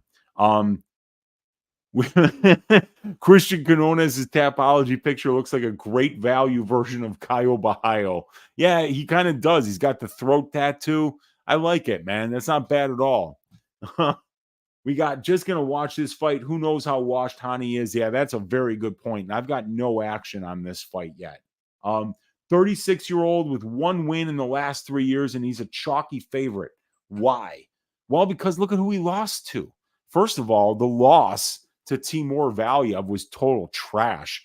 Timur barely won round 1, barely won round 3, and Hani 10-8s him in the second. You could have given Hani a 10-8, and then that would have been a draw, which they should have. And he probably won the first or the third round, too, because those rounds were so close. So, yeah, man, I think that he's way better than people are giving him credit for, because he's got a really well-rounded skill set. And if he chooses to grapple here, where he has a huge advantage over Cristian, I think he's going to look at least minus 200. But if he doesn't, T.O. Phillips, then Quinonez is going to cash a ticket. Jester saying Victor Hendry has entered the chat. Victor Henry's a hell of a fucking fighter, and that performance against Hani Barcelos was an all-timer. And Shojo saying that he can't trust Barcelos, and I get it, guys. This is one I am staying away from because I think Barcelos should win this fight, but I'm not laying minus 200 on him. I wouldn't mind a shot on Barcelos by submission here. I think that's his best path to win this fight, but we will see. We got my guy Narco Cop is in the room. Best show on Friday nights ever. The Lambo Plays podcast with Narco Cop and my guy Tim Troiano, a couple of local Chicago guys. My guy Narco Cop, no longer local to the neighborhood, but we don't mind that. Moving south for less taxes, more sunshine, and less of these moron Chicago politicians. The guy made a great move like he often does when he's betting on MMA. So shout out Narco Cop MMA. My guy King Bicky in the room saying that Saeed win was impressive. Yes, it was. And we got Andrew saying, just tuned in, wanted to give thanks and praise to my Lord and Savior Jesus. That is my guy Andrew Witzak. You know, we'll see if Aguilar, if he winds up taking all of his supporters to heaven with him, or if he winds up getting nailed to the cross. That's going to be what we're going to be finding out on Saturday. But let's move on to this next fight. And holy shit, is it a banger? Manuel El Loco Torres at minus 190 going up against Chris the Problem Duncan at plus 165. Fight doesn't go to decision. Juice to the tits at minus 700 for this fight. So let me get the stats up on the screen for you guys here. And we're going to first start talking about one of my favorite fighters to watch in the UFC here. And that is Manny Loco Torres. Now, Manny's going to be 2 years younger. He's going to have a 2-inch reach advantage, and he's a switch stance fighter. Manuel's a fantastic finisher. He's finished 13 of his 14 pro wins inside the distance, and he's got 6 submissions, and he's got 7 knockouts. So he's an equal opportunity finisher. Only one of his pro fights has seen the second round, and that fight went to decision. So obviously Manuel is kill or be killed, and in the first round is when he's most dangerous and he does his best work. This dude's striking is electric. He's 7-0 to the knockout as a pro, and it shows when you watch him fight. First, he's tall and long for the division, and he uses that length well, maintaining range with low leg kicks, teep kicks, and a fast, powerful jab. He uses those to score points while maintaining range, but Loco really loves to plant his feet, wind up, and throw hooks, uppercuts, and step-in elbows with really bad intentions. He knocked out Frank Camacho after Frank swung and missed with an overhand right. Loco leaned back just out of range, countered perfectly with a left hook, right uppercut combo that landed, dropped Camacho, and the fight was immediately stopped. The step-in left elbow that knocked Moda out was one of the most brutal knockouts I've ever seen, and it actually hurts my teeth to watch it. Manuel has elite offensive distance striking metrics. Positive 4.41 distance striking differential, 55% accuracy, 8.82 distance strikes landed per minute at distance, a 4.76% distance knockdown percentage. Manuel also has 100% takedown defense on 5 attempts against, so he does a good job of using his wrestling in reverse to keep fights standing, as evidenced by the fact that 90% of his octagon time takes place at distance striking range. Manuel does wind up on most of his punches. He's very hittable, and he's definitely there to be countered due to how hard he throws and how much he winds up. And since we've never seen him outside of the first round on his tape, it's hard to know how long he can stay this explosive and powerful should the fight get extended into the second or third round. So there are definitely some concerns with conditioning and striking defense that we need to be aware of with Manuel, but his striking has looked really good in a small UFC sample size, and this kid's durability really appears to be very good as well. Now, Chris Duncan has more cage time overall as a pro and in the UFC. despite having 4 less professional fights, Chris has 60 more minutes of pro cage time overall, and he's got 25 more minutes in the UFC octagon. Chris's conditioning is more of a known and tested quantity compared to Loco Torres, who has only been out of the first round once in 16 fights, and he's got a 2.55 minute average fight time. Now, Duncan is 3 wins and 0 losses to the decision as a pro, and both of his UFC wins went to decision. So while Manuel is a front-loaded finisher, Chris has demonstrated the ability to win minutes, bank rounds, and win decisions against UFC-level competition. And he finished 8 of his 11 pro wins inside the distance, 7 by knockout and 1 by submission. So Chris has shown better conditioning than Manuel, as well as the ability to finish fights with his power. Now, Duncan has shown solid distance striking metrics in the UFC. He's got a positive 2.21 distance striking differential with well above average 46% accuracy, and he stays busy at range, attempting 12 distance strikes per minute, 4.6 attempts per minute more than his opponents do. His 55.6% distance striking defense needs some work, but he's still on average less hittable than Torres, who's got 51% defense. We've seen him shine at distance on the regional scene against Leandro Sosa, who he knocked out with a perfect head kick, and he outstruck Pishkors at range for 2 rounds, finishing with a lovely flurry against the cage in that fight. Duncan's durability was on full display in his second Dana White Contender Series fight versus Charlie Campbell, where he showed an amazing heart, durability, and the ability to recover quickly in an unforgettable come-from-behind win over Charlie Campbell, who was inches away from finishing Duncan just before Chris flatlined him with a straight right hand. Then in the UFC, Duncan outstruck both Omar Morales and Yanal Ashmos at distance. So the ability to strike is definitely there for Duncan. Now, Chris has done a nice job of using his wrestling to win minutes in the UFC. He's averaging 3.5 takedowns per 15 minutes on 9 attempts, and he's out-controlling his opponents 24% to 0%. So he's winning over 99% of the control time positions in his fights. He mixes in the wrestling when he thinks he's better on the ground, and he's happy to stand like he did against Ashmos when he's confident that he's the better striker. So I'd say Duncan is a well-coached and well-rounded fighter. And Duncan has the better UFC strength of schedule metrics, and he's also faced the tougher regional scene competition. Now, this is an absolute banger of a fight between 2 all-action fighters.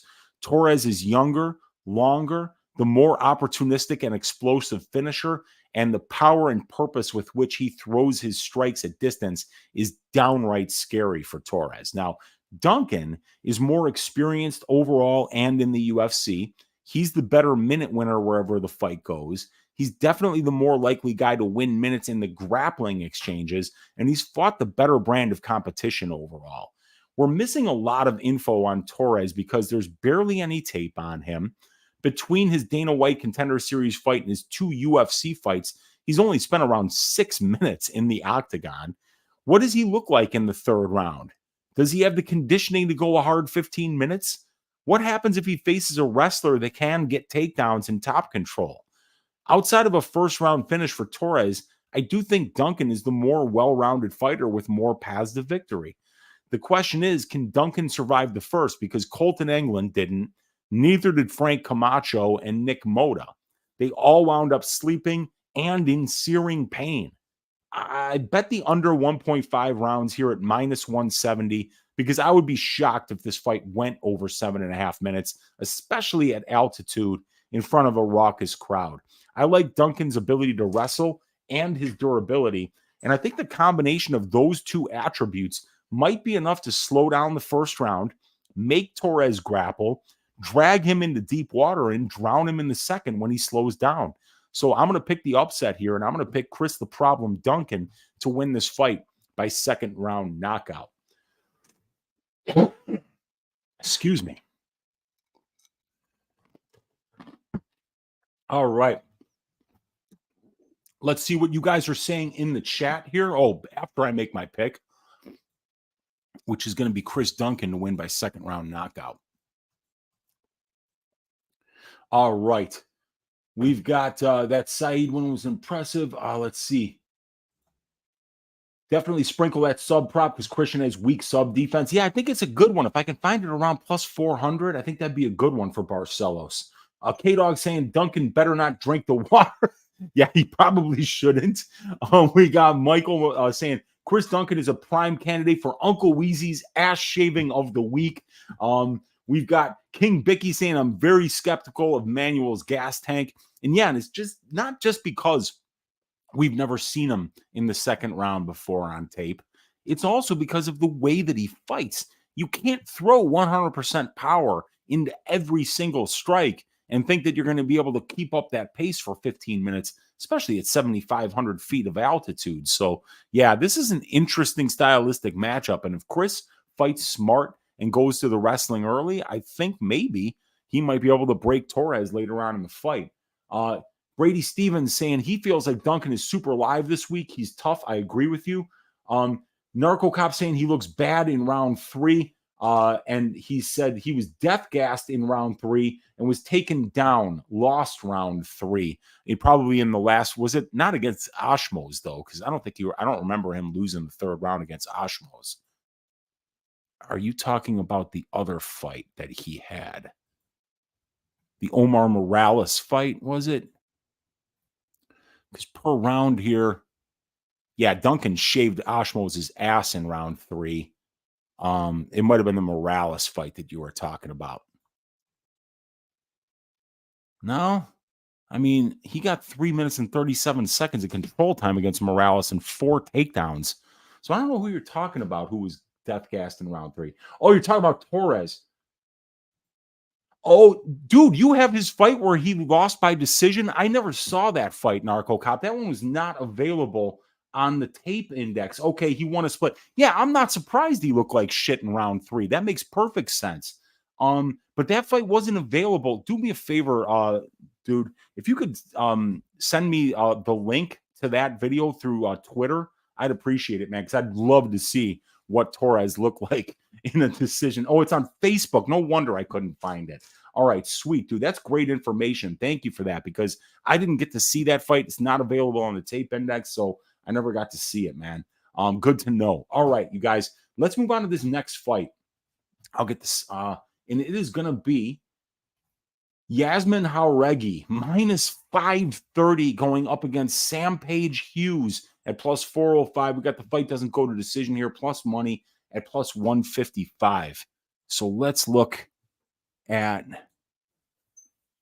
these stats. And we're going to first start talking about Yazmin, who here is 7 years younger than Sam Hughes, but Sam is actually going to be the taller girl. Sam's got the experience advantage overall and in the UFC. 2 more pro fights, about 70 more minutes in the pro cage, and that's in less time as a pro. So she's also been a lot more active than Yazmin has.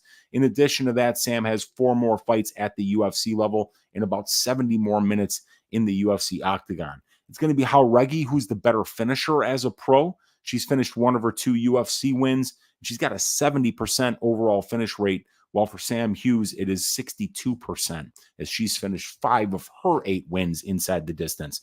Jauregui been the better minute winner overall, as a 3-0 overall record to the decision, while Sam Hughes 3-3 overall to the decision, 2-3 in the UFC. Now, Yazmin's a well-rounded fighter, but her boxing is really nice. And that's probably where she's going to want to keep this fight. You can see her landing 5.83 distance strikes per minute. That's above average for the division. She's attempting almost 16 per minute, well above average for the division. She throws a lot more volume than her opponents do. She's landing 1.13 more strikes per minute than her opponents do. And she's got 2 knockdowns in 3 UFC fights. So she's flashing power on the feet as well. And Sam has got a negative 0.97 distance striking differential. She's a little more accurate and defensively responsible, though, at range than Yazmin is. And we've also seen Yazmin get knocked down twice in the UFC. So Sam could have the potential here to land a big shot. And we've also seen Sam win some minutes in the grappling exchanges here. So that's going to be interesting to see if she can mix in the takedowns here to get some to rack up some minutes on the ground and win some points there on the judges' scorecards, because she's out controlling her opponents 33% to 10%. They both win about the same amount of the control time positions in their fights. But look at this. Sam has only attempted 17 takedowns, but her opponents have attempted 33 against her. So what that means is she's attempted 1/3 of the takedowns in her fights. So I like to look at efficiency in these terms. What percentage of the takedowns do they attempt? Here it's Sam Hughes is attempting 33%. She's got 7 takedowns out of the total 21 takedowns in her fights. So she's attempting 1/3 of the takedowns and she's getting 1/3 of the takedowns, but she's getting 76% of the control time. So that tells me that the get up game is good, that the hold down game when she's the one getting the takedowns is good. Sam Hughes has fought the better level of competition overall here. So right now, I think Yazmin Jauregui, at only 25 years old, she is turning 25 on February 28th. Happy birthday upcoming here to Yazmin Jauregui. But minus 530 in this economy, in a Joe Biden presidency, are we really doing this, you guys? Are we really parlaying Yazmin at minus 530? Are we laying 5.3 units to win one against the more experienced fighter who's fought the better level of competition, who's demonstrated the ability to win minutes with her grappling, who's demonstrated the ability to show really good conditioning at the UFC level, weather an early storm, come back, win minutes, bank rounds? No chance in hell. Am I getting to a Sam Hughes bet at plus 405 on the money line? Maybe for a quarter unit, maybe hope for the banana peel situation, maybe play the plus 3.5 points handicap. I think this fight's a lot closer than what these lines are saying right now. I mean, laying minus 530 on women's favorites is not a plus EV move over the long term. And it's probably not even a plus EV move laying it on male favorites at that price. So, while I'm going to be picking Yazmin to win this fight by decision, her takedown defense is good. She has the ability to win some minutes with wrestling and grappling in her own right. And I think that in front of a home crowd, even if this fight is kind of close, maybe Yazmin gets the nod in front of a home raucous crowd because they're cheering when she's landing and the crowd isn't cheering when Sam is landing. So, yeah, tough row to hoe here for Sam Hughes. And I'm going to pick Yazmin Jauregui to win this fight by decision. I think it's a great matchup, and I think it's a great measuring stick right now for Yazmin coming off that Denise Gomez loss, an over 7-month layoff. It's going to be good to see her back in the cage here. And Sam's been away from the cage even longer, almost an 11-month layoff here for Sam Hughes since her win over Jacqueline Almarim. So, yeah, 3-2 in her last 5, Sam Hughes at plus 405 on the money line is kind of interesting. I think she can make this fight kind of close. And I think maybe the plus 3.5 points handicap at plus, what is it? Let's see where that plus 3.5 is for this fight.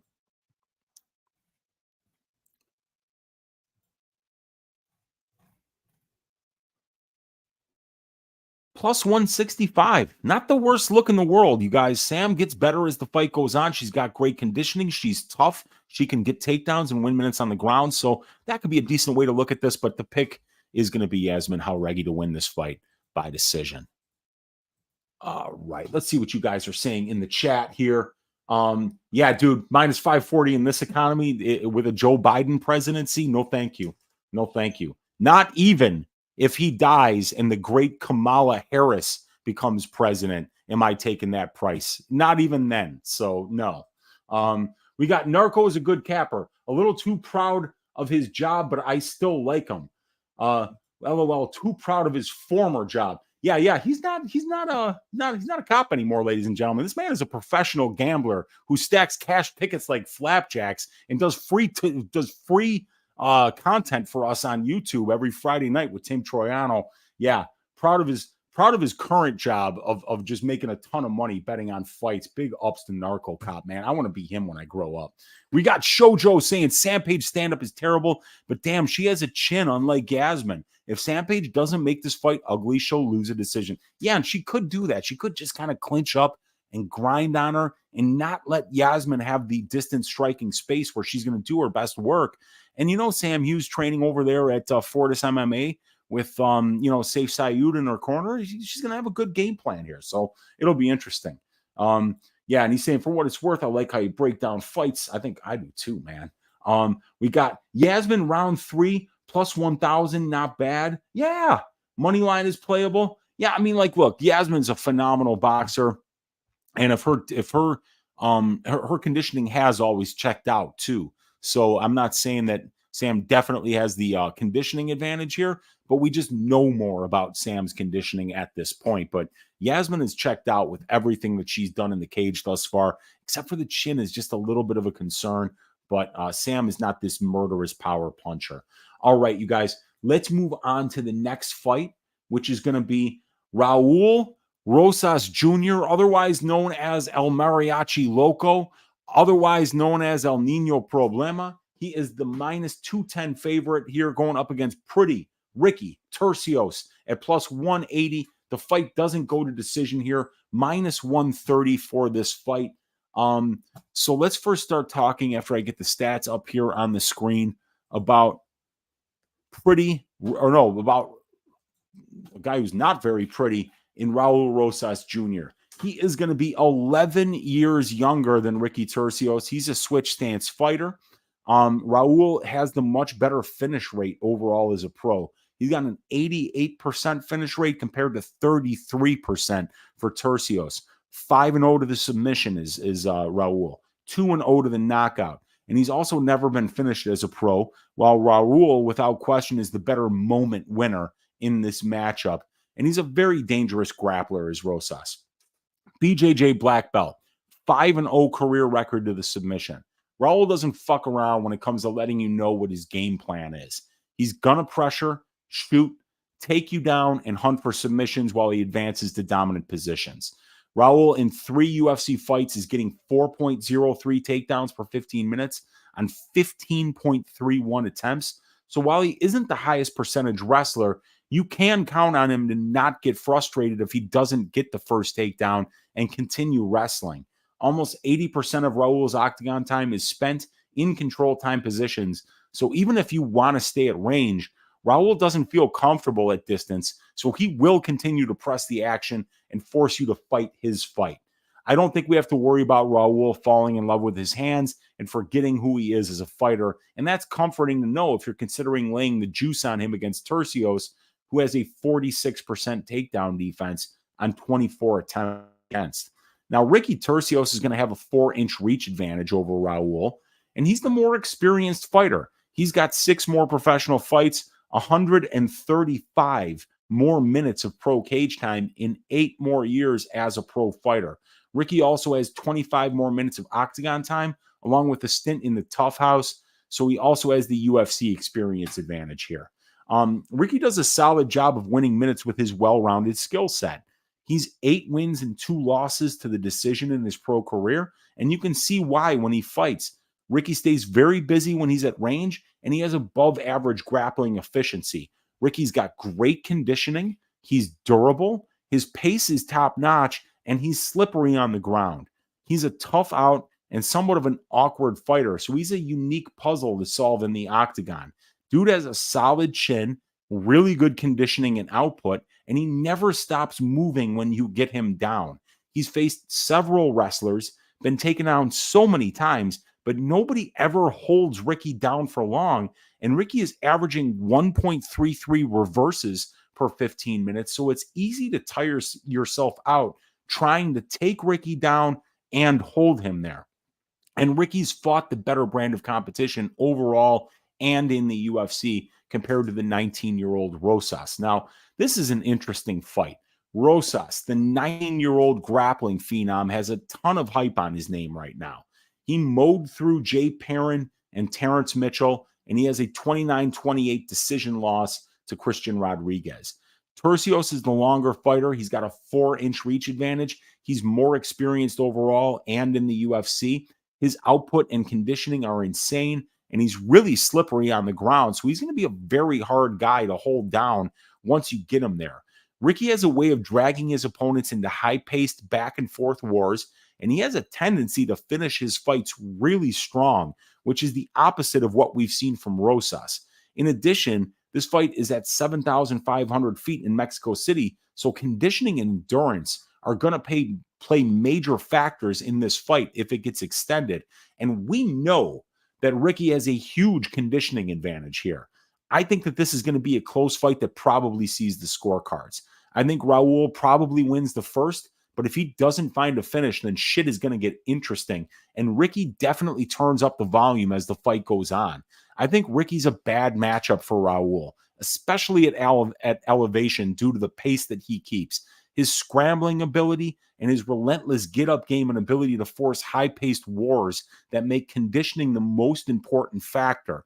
And we've seen Ricky come out on top in exactly these types of fights against opponents like Dan Argueta, Ludovic Sholinian, Brady Heastand, Kevin Natividad. All those guys are wrestlers. And Rosas isn't the lockdown, one takedown, and it's over grappler people are making him out to be. And I think Ricky has the tools to drag Raul into deep water and win the last 2 rounds of this fight. You guys, I'm picking Pretty Ricky Turcios to win this fight by decision. So, we got Pretty Ricky right there, winning this fight by decision. You can even see Ricky on YouTube right now, or even on Twitter, singing karaoke, doing Forever Young, doing Down with the Sickness, I think. My guy Moyes sent me a video, but I didn't want to show it because I might get, the last time I played one, I got a strike on my channel for showing copyrighted content. So I didn't want to do that, but you really should go check Ricky Turcios singing. The guy's multi-talented. Let's just put it that way. Whether it's karaoke, whether it's, his UFC career, whether it's with his philosophy career, his ability to be able to just kind of talk about interesting topics and give you unique viewpoints. My guy, Pretty Ricky Turcios, is going to win this fight 29-28 by decision, you guys. Let's see how many of you guys in the chat think I'm absolutely out of my goddamn mind.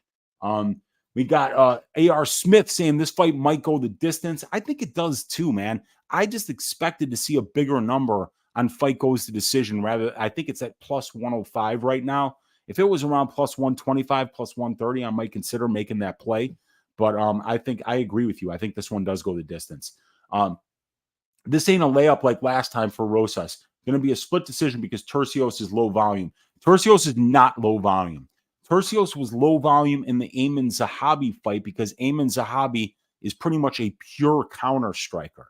If you watch every other Ricky Turcios fight, this guy throws an absolute buttload of volume, and he pretty much tries to drown his opponents in volume. So he's not going to be low volume in this fight. He's going to be trying to move forward, keeping Raul on his back foot where it's going to be difficult for him to be able to take good shots.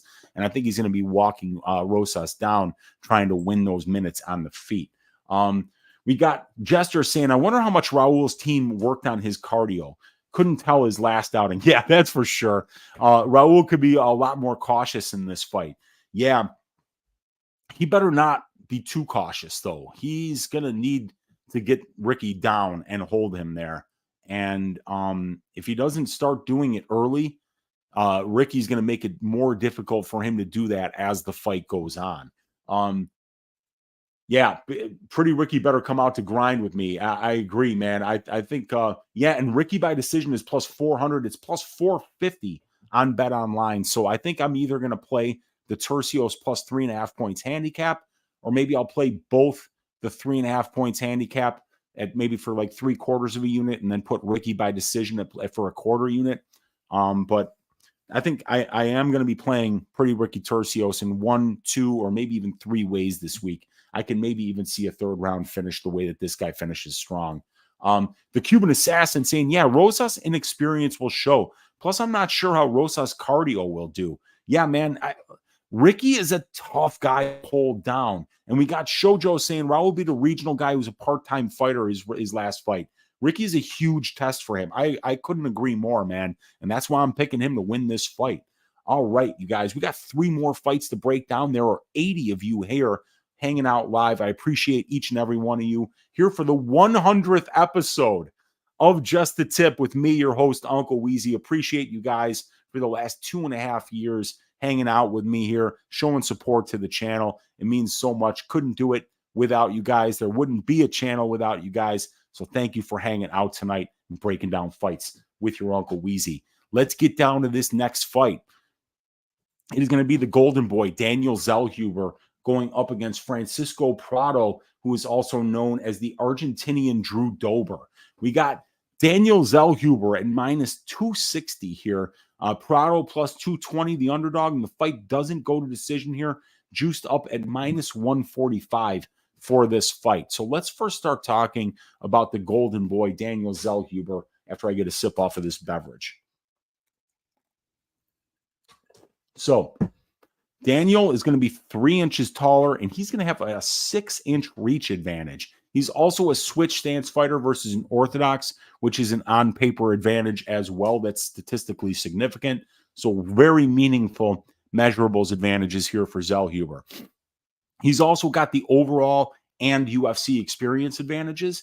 He has 2 more professional fights, 65 more minutes of pro cage time, and almost 3 more years as a pro fighter. Daniel also has the UFC experience advantage with 1 more fight and almost 20 more minutes of octagon time.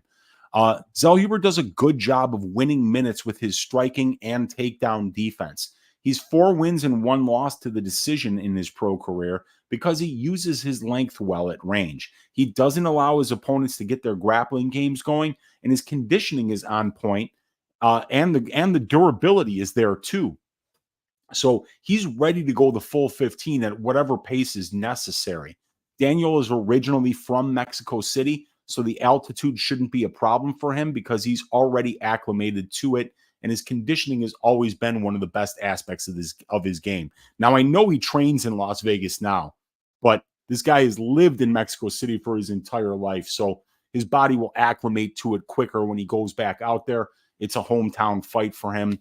It's going to be Argentinian Drew Dober, who's going to be feeling very much like the road fighter in this one. Now, Daniel uses his length well at range. He throws straight punches and does a great job of maintaining range with his kicks and his jab. Daniel's 7 wins and 0 losses to the knockout in his pro career, so he's capable of winning minutes and moments at distance striking range. Now, Francisco Prado is going to be 3 years younger than Daniel, and Prado has a 100% finish rate in his 12 pro wins. He's an equal opportunity finisher with 6 wins by submission and 6 by knockout. Dude is aggressive on the feet and on the mat with his submissions and ground and pound. Definitely more of a moment winner than a minute winner, but he is versatile in his ability to finish wherever the fight goes. On the feet, Francisco explodes into range, throwing power hooks. He's definitely outsized and not nearly as long as his opponents, but he is fast and explosive and powerful, and he's fine staying safe and out of range while trying to find his way into the pocket, which he usually does by throwing combinations. Prado also does a good job of mixing in the wrestling, and he will use his striking to set up his takedown attempts.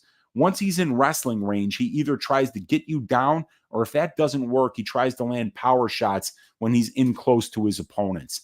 The style he fights with works well for him, and it helps him use his best qualities, which is his power, his speed, and his explosiveness.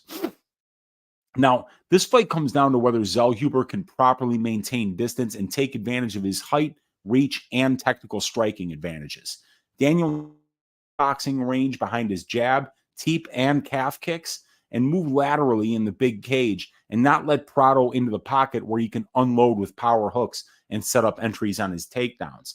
I love Zellhuber's height, reach, conditioning, takedown defense, technical striking, and durability advantages here, while Prado's explosiveness, power, wrestling, and finishing ability make him a dangerous opponent.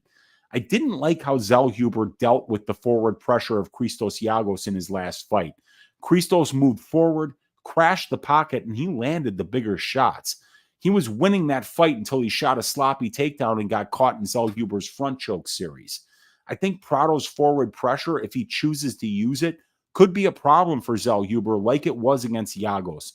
I also think if Prado mixes in the wrestling, that could also be to his advantage, but he needs to be careful not to get too sloppy because Daniel has those good front chokes that he used to finish his last fight. So both of these guys are under the age of 25 and most likely making big improvements, but it's hard not to side with the hometown kid here in Zellhuber. He has the higher ceiling, in my opinion, and he's starting to flash some power. And the Anaconda choke finish versus Yagos was a great look due to the fact that he found a way to win a fight that didn't start off his way, much like his Dana White Contender Series fight versus Lucas Almeida. I'm going to side with Zellhuber here. I'm going to pick him to maintain range, stop the takedowns, and win a volume-based decision win. And I also have a tracked bet on this fight, and it is the fight goes to decision, which I got at plus 135. Both of these guys are very durable. Neither one of them has ever been finished as a professional. And I think we might see Prado try to wrestle the win minutes. And I think we might see Zellhuber try to stay at distance striking range and move laterally. I think both of these guys might have a game plan which would lend itself towards this fight going the full 15 minutes. So I'm picking Zellhuber to win this fight by decision. And I have one unit on the fight goes at plus 135 on BetOnline Sportsbook. All right, let's see what you guys are saying in the chat. We got Ronnie in the room saying, watched before, but my first time in the chat. He's saying Aguilar, great underdog bet, in my opinion. Staying away from the Zellhuber Prado fight for sure. Dazvile is saying it seems like Zellhuber's fight to lose, and I agree with you there. Benino saying, if you like Ricky live, bet him. He'll probably lose round one, and I agree with that. I think that that's probably after round one, you might want to bet Ricky, especially if you lost round one, and that could be a good way to get an even better price on him. He's saying, I am taking this beautifully tanned German. Yes, there you go. That is a German name for sure. Zellhuber said Zellhuber should win, but the odds are not good at all. Yeah, I think he should win too, but I am not laying that kind of juice on him. We got Remdog saying Yagos got tired failing takedowns, but he was landing bombs before that. Yeah, the pressure got Zellhuber on his back foot, and Zellhuber needs distance and range in order to play his best game. But funny enough, Prado does seem kind of happy to like stay at range as well. I didn't see as much forward pressure as I would have liked to see from him on his tape. Especially in the Malarkey fight. My God, was that terrible. But I think Zellhuber gets the job done because of that. Narco Cop saying, good night, brother. Congrats on show 100. Thank you for hanging out with us tonight, my man. We got Top Phillips saying Prado may crash the Fiesta. He could, man, because he's got a ton of power, dude. Pretty Ricky reminds me of Chavez, Lou Diamond from Young Guns. Yes, he does kind of. Taking peyote and shouting from the plateaus. I love it. Yes, sir. And I could see my guy Ricky on peyote talking some philosophy and stuff. It'd be worth the price of admission. Prado really good at slipping strikes. Yeah, man, because he's got to have that head movement in order to get into that pocket because he's not as big and tall and long as these lightweights. He's definitely a shorter, more compact guy. Prado losing to Malarkey, not a good look nowadays. Yeah, I know, man. But that fight was on short notice in Australia. So, you know, it was a tough road to hoe for Prado, but he just didn't show much in that fight. Yeah, usually the Argentinians are the ones with the German names, but in this case, we got somebody in Mexico City with one of those names. And LOL Benino says Kiwi Brew and Les Dan saying, which one is more embarrassing? Prado losing to Malarkey or Zellhuber losing to Trey Ogden? I would say Zellhuber losing to Trey Ogden is a little more embarrassing, but hey, that loss is aging kind of well. Trey has looked pretty good since then. So I don't know, man. They're both not great losses, but Prado taking that fight on less than a week's notice in Australia made it so like it was almost impossible that he was going to win that fight. All right, you guys, let's move on to the next fight here. We've got the co-main event, and it is Yair Rodriguez against Brian Ortega. We've got Yair is a minus 146 favorite. We got Ortega at plus 126. Fight doesn't go to decision, and minus 200 for that fight. So In this case, we're going to first start talking about Yair Rodriguez. He's going to be 1.5 years younger than Brian. He's 3 inches taller and he's got a 2-inch reach advantage. So right off the bat, we love the measurables advantages here for Yair. Yair also has the UFC experience advantage with 3 more fights and over 40 more minutes of octagon time. And Yair is the superior striker in this matchup. He's unusually tall and long for the division. He uses his length well by drowning his opponents in a steady diet of kicks, calf kicks, teep kicks to the body and face, body kicks from the opposite stance, question mark kicks, spinning shit of all varieties, and of course the good old-fashioned Chuck Norris-esque roundhouse kick to the skull. Yair does everything well at range. He can win minutes and moments. He switches stances constantly and he varies his weapons really well. He's got a cheeky way of setting up his punches with his kicks and vice versa. Yair's got a positive 1.62 distance striking differential. He's got 44% accuracy and 59% defense. He's landed 3 knockdowns, landing 1 on 0.43% of the distance strikes that he lands, and 4 of his 10 UFC wins come by way of knockout. Yair has never been dropped in the UFC, so he's a durable dude, but he does have problems getting stuck on his back and absorbing a ton of ground and pound like he did in the Volk, Holloway, Stevens, Edgar, and Rosa fights. Now, Brian Ortega has been the more opportunistic finisher as a pro compared to Yair. 63% finish rate for Brian overall, 60% for Yair. And in the UFC, Brian's finishing more. He's got a 75% finish rate in 8 wins compared to a 50% finish rate in 10 wins for Yair Rodriguez. He's dangerous wherever the fight goes, as he has 3 submissions, 3 knockouts, and 2 decision wins, does Ortega at the UFC level. Now, Brian has solid striking, but he's probably outgunned at range in this fight. His submission game is always going to be elite and opportunistic, and that's where he's at his most dangerous. Brian has 7 wins and 0 losses to the submission as a pro, and he's busy looking for them at 1.16 submissions per 15 minutes. That's 0.61 more than the divisional average. Brian has never been much of a wrestler, but over his last 4 fights, he is 8 of 31 on his takedown attempts, and he's racked up 6 minutes and 40 seconds of control time over those fights. But unfortunately, that 6 minutes and 40 seconds of control time is over a 75-minute time span in those 4 fights. So obviously, Ortega doesn't really win minutes with his grappling game. He's more of a moment winner who needs that opportunistic submission to finish.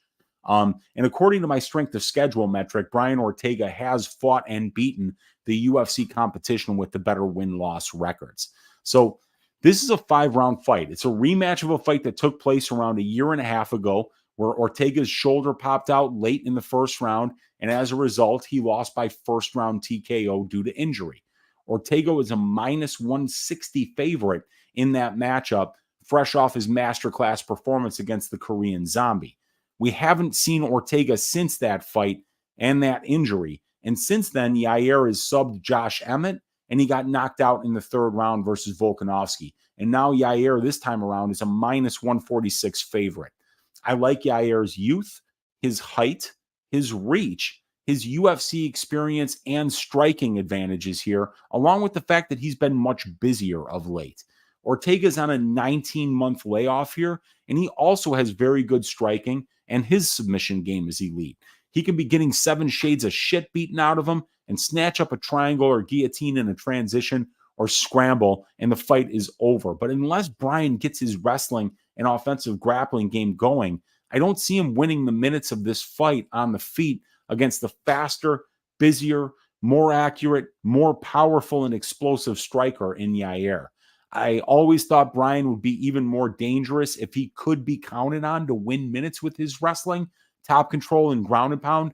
And against an opponent like Yair, you really need to count on Yair's opponent being able to make that happen. Because in Yair's 3 UFC losses, he's been taken down 11 times on 20 attempts and controlled for over 45% of the octagon time in those 3 losses.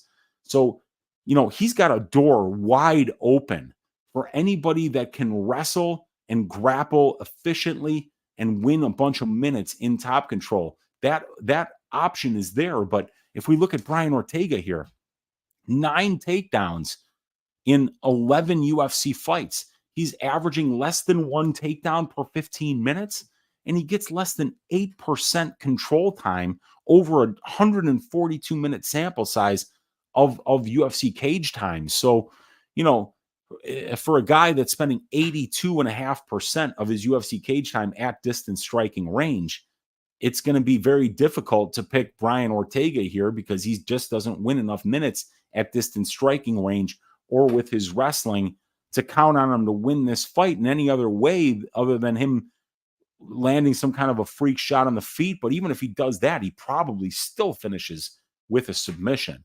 So Ortega can really only be counted on to win moments with his grappling. So because of that, I'm going to have to pick Yair to win here. And I think he finds the KO at some point. And I'm going to say the 3rd round of this fight. This fight is going to be so much fun. And I'd be really shocked if it went the full 25 minutes. And the pick is going to be Yair Rodriguez to win this fight by 3rd round knockout. All right. Let's see what you guys are saying in the chat here. Yair Rodriguez by finish. Don't overthink this easy win, in my opinion. Yep. Ortega KO3 is 3,300 and 4 is plus 5,000. Those are big numbers. Justin Villegas saying, much love, Weezy. Appreciate you, Justin. Thanks for hanging out, man. Has Ortega lost the love for the game? You would have to ask him that. But even if you asked him that, I don't know if he'd give you an honest answer if the answer was yes. So we're going to find out. But evidently, Ortega arrived in Mexico City this week.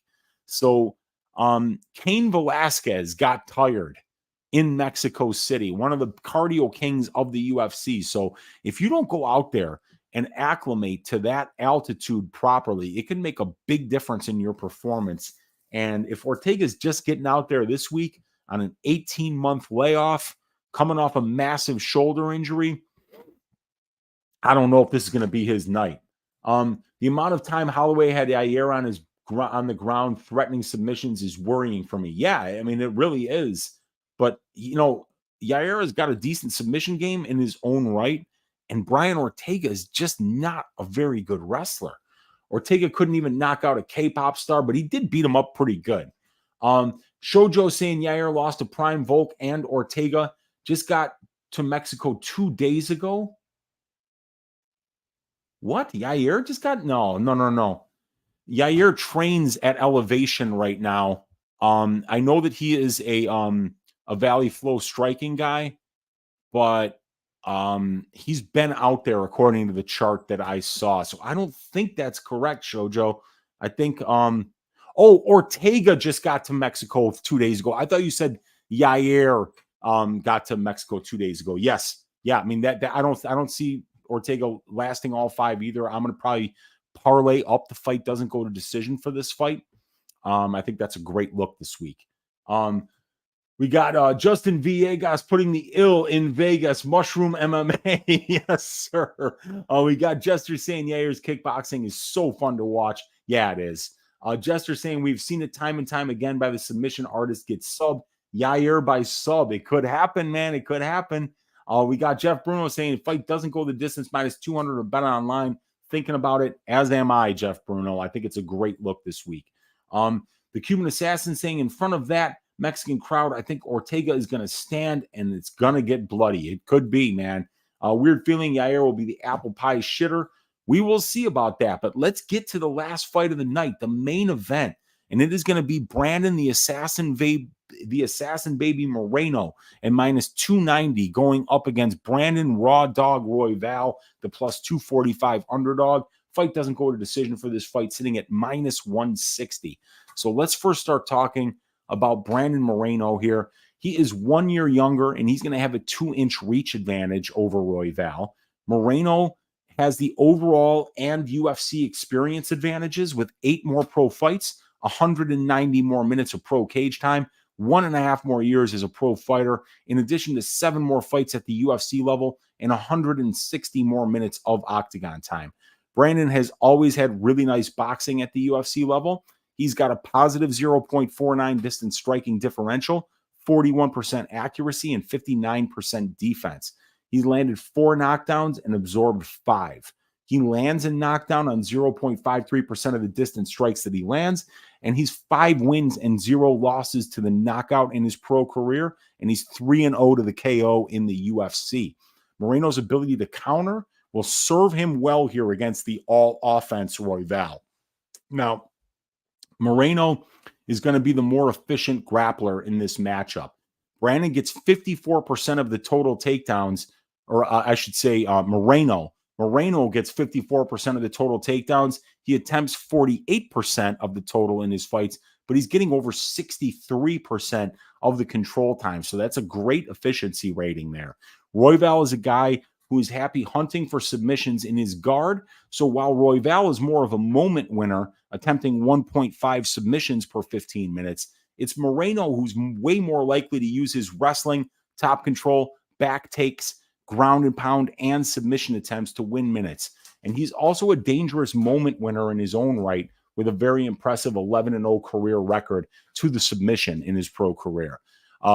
Brandon averages 1.73 takedowns per 15 minutes and on 3.79 attempts, while Royval allows 5.34 takedowns per 15 minutes and only defends takedowns at a 40% clip. So whenever Moreno wants to take Royval down, the opportunity will be there to do so should he feel good about his submission defense. And being a former champion, Moreno has more 5-round experience than Brandon, and he's fought and beaten the more experienced UFC competition with the better win-loss ratios.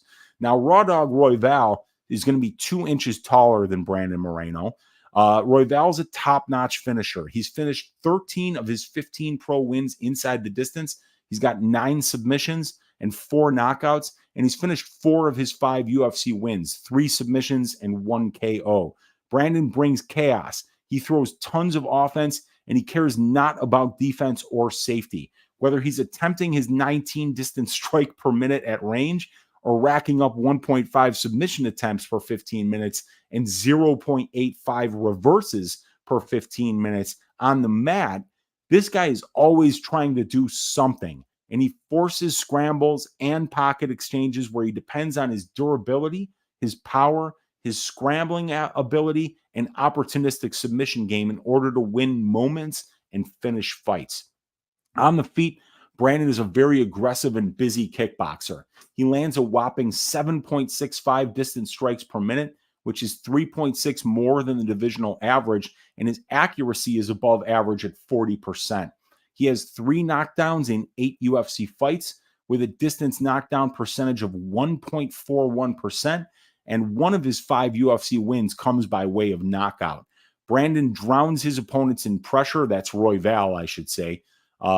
Drowns his opponents in pressure, volume, and kicks. And he uses that volume and chaos to make his opponents uncomfortable, which in turn makes his opponents panic wrestle, which gives Royval what he wants: the ability to hunt for submissions and sweeps from his back. It's obvious Royval doesn't mind losing minutes on his back because he has 40% takedown defense, and he allows his opponents to control him for 51% of his total octagon time. But Brandon is a finisher, and he does his best finishing with his submission game, where he's 9-1 to the submission in his pro career. So in summary, this is going to be a hell of a main event. I think it's a must-own if you're a DraftKings player, because Brandon Royval scores like 3.25 DraftKings points per minute, but he allows 4.75 points per minute. So no matter who fights Royval, they're always going to find themselves in a high-paced back-and-forth war. Both guys are very durable here, so I think it's going to be a back-and-forth war. I think you're going to see Brandon win some moments. I think you're going to see Royval win moments, while you're going to see Brandon win moments as well along with him, but also be the much better minute winner with his more accurate counter striking and with the ability to be able to get takedowns and top control over Royval whenever Royval's pressure, volume, and striking make Moreno uncomfortable. He can go to that takedown whenever he wants, and exploit this 40% takedown defense you see here on the Royval side, and the 51% control time that he allows to his opponents, winning only 15% of the control time positions. So I see Moreno landing the bigger shots on the feet. I see him winning more minutes on the ground and potentially even getting a submission here. I'm picking Brandon Moreno to win this fight by decision. And that brings us to the end of the show. We've got all 13 picks here. Brandon Moreno by decision. Yair Rodriguez by third round knockout. Daniel Zellhuber by decision. I got Pretty Ricky Tercios for the upset here by decision over El Mariachi Loco, Raul Rosas Jr. We've got Yazmin Jauregui winning by decision. I've got Chris Duncan, the underdog, winning this fight by second round knockout. I've got Barcelos by second round submission. I got Mateus Mendonca by decision. Chairez by second round knockout. Puelles by second round submission. Another dog pick there.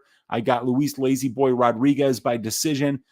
Felipe dos Santos by decision. And Muhammad Naimov by second round knockout. All right. Let me save those picks. And let's see what you guys are saying in the chat here. Got the Cuban assassin saying in front of that Mexican crowd, I think Ortega is going to stand and is going to get bloody. Jake C says he thinks Yair is the apple pie shitter. We got Justin Villegas giving respect to Mushroom. We got Kiwi Bruce saying only this Ortega is choking, is a hog. Yeah. Ronnie saying Parlay Moreno and Rodriguez both by finish. Could pay off pretty good, man. M.A. Laren saying, do you think the winner of the main event gets the title of the Brest Brandan actually against Olivas? Yeah. And I heard Olivas might even be reffing this match and is the replacement should Moreno or Royval go down, so that it could be Brandon versus Brandan. But Olivas will be fighting one of these guys soon, man. He'll be climbing that ladder. He's on the regional scene right now, but I think we'll see him in the UFC eventually at some point. It would be really cool if he did. His biggest bet, says Jester, is going to be Yair Rodriguez money line and the Moreno money line. Parlay those at plus 125. I like it. We got Jake C saying, I don't see Royval being a true title contender. I think Moreno probably finishes him here. I think it's definitely a possibility that he does. And ring a ding ding, you guys. Go Flamingo in the room saying, is DFS by the numbers a bum like Khabib? He is a bum like Khabib, because Khabib isn't a bum. Khabib was the undefeated GOAT of the lightweight division, and DFS by the numbers, the undefeated GOAT of MMA Twitter and YouTube. You guys, we did it. We broke down all 13 fights. We got all the picks ready. I've got all my track bets ready. Let's give you guys an underdog pick. What do you say here? Let's start off with the Bootsy Collins Memorial Dogs Are Barking pick of the week, where I give you a plus money spot that I think has got a really good shot of cashing. And I'm going to go a little bit conservative this week. And it's not that conservative because there's a bunch of hype on Raul El Mariachi Loco Rosas to win this fight, to get it out of the way by first round submission. But I think Ricky Tercios is going to have a little something for him on Saturday. I think Ricky Tercios is definitely more experienced. He's fought the better guys. He's got the better striking. He's got the better conditioning. And on the ground, his Brazilian jiu-jitsu is very, very good. His get-up game is very, very good. And he's never been submitted in his professional career. I think Rosas has a lot to prove. And I don't see him winning the second and third rounds of this fight. And even if he does win the first and manages to win the second, I think Tercios is going to put it on him in the third round. And I think we're going to see Ricky cover that 3.5 points handicap and cash us a plus money bet at plus 105 this week. So your Bootsy Collins Memorial Dogs Are Barking pick of the week is going to be the Ricky Tercios plus 3.5 points handicap. And that brings us to the second to last order of business of the night. We're on a 2-week winning streak with Uncle Weezy's ass shaving of the week. Last week, we had Danny Barlow get the job done by third round knockout. The week before that, we had an ass shaving of the week come through with Gregory Hobocop Rodriguez. And now we got to try to make it 3 weeks in a row here. And it's going to be a pretty easy one to get that done. I decided on the ass shaving of the week on Sunday when I started writing up these fights. So unfortunately for you guys, it's going to be Muhammad Naimov to shave the ass of Erik Silva. But that line was minus 265 when I made it the ass shaving of the week. But now it's minus 575 on Bet Online. So the official ass shaving of the week pick this week is going to be Muhammad Naimov to shave ass inside the distance. That line, I think, is moved from minus 125 to minus 130 right now on Bet Online Sportsbook. But that is going to be your Uncle Weezy's ass shaving of the week. Is not just Muhammad Naimov to win, but for him to win inside the distance. And we're going to lay just a little bit of juice on that at minus 125. I really don't think that Silva's better than this guy anywhere. Measurables, no. Experience, no. Strength of schedule, no. Wrestling, no. Submission grappling, no. Striking, certainly not. Conditioning, certainly not. So I do think that Muhammad Naimov makes this look easy, but instead of giving you a minus 575 line, I don't want to do that. Let's take the inside the distance prop at minus 125. And that is your Uncle Weezy's ass shaving of the week this week. Let's see what you guys are saying in the chat here.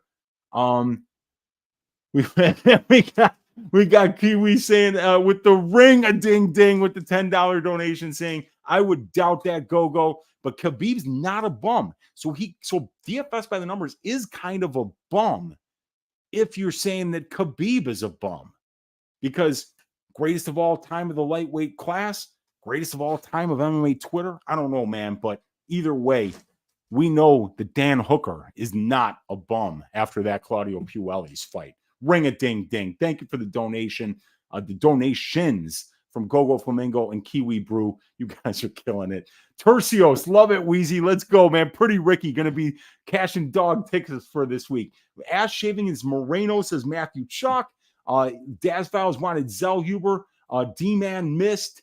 We got Jeepers and minus 575, but we're doing it inside the distance, right? And ring a ding ding.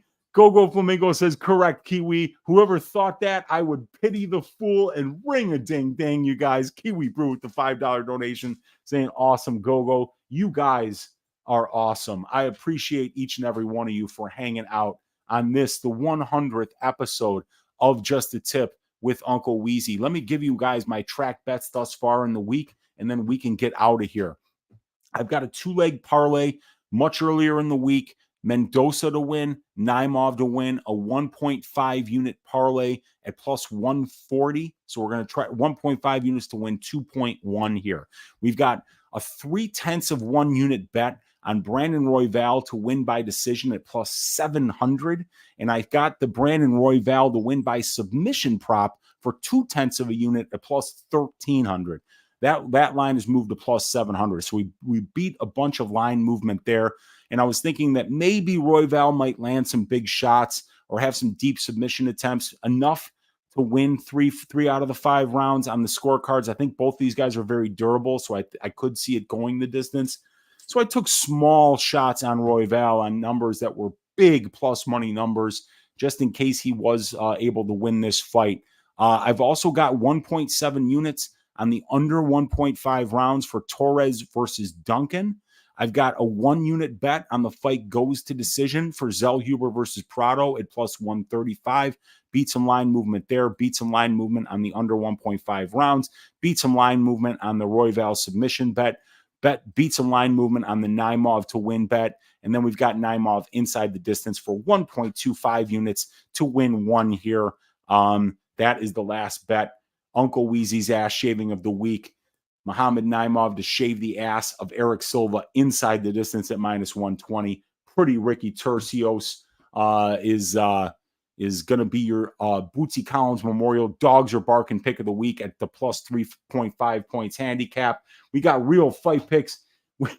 We got, first of all, J-Bone saying thanks, Unc. We got ring a ding ding, you guys. Go Flamingo with the $5 donation. We got real fight picks saying Khabib lost to the scales too many times. Kiwi refusing to let Gogo Flamenco get the last word, saying, "You sure?" And Gogo Flamenco saying, "Don't push me, Gooseberry. I have my mom's credit card. Ring a ding, ding. Another $5 for your Uncle Weezy." Jester needs the referral links. I will send them to you, Jester. I will post them here on the description of the video after the video is over. I appreciate you, Jester, for that. I'll put the prize picks and underdog referral links in my thing. And then Kiwi Brew getting the last word with the $20 donation. Ring a ding, ding. You guys are the best. Gogo Flamingo and Kiwi Brew in the donation war here. It's much appreciated.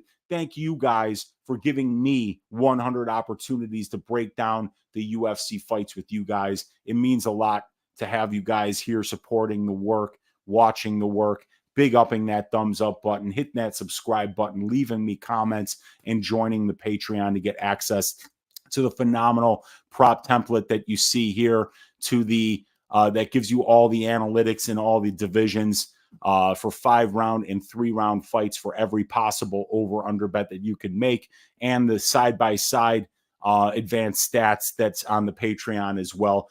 The best way to support my work is to join up at the Patreon, and I appreciate all of you guys for hanging out here today. And Gogo Flamingo, ring a ding ding. I also thank you, but more than others, appreciate you guys. 67 still watching, 30 likes. Appreciate you guys for hitting that like button. Congratulations, Unc. Thank all of you guys for supporting the work.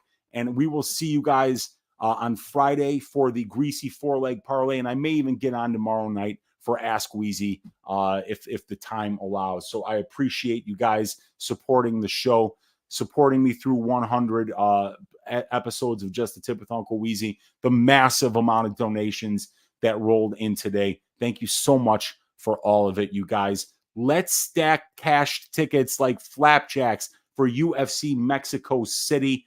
God bless each and every one of you guys, and we will see you on Friday right back here on Uncle Weezy's channel for the Greasy 4-leg parlay. Have a great night, everybody. Thank you so much for 100 episodes of Just a Tip. Good night.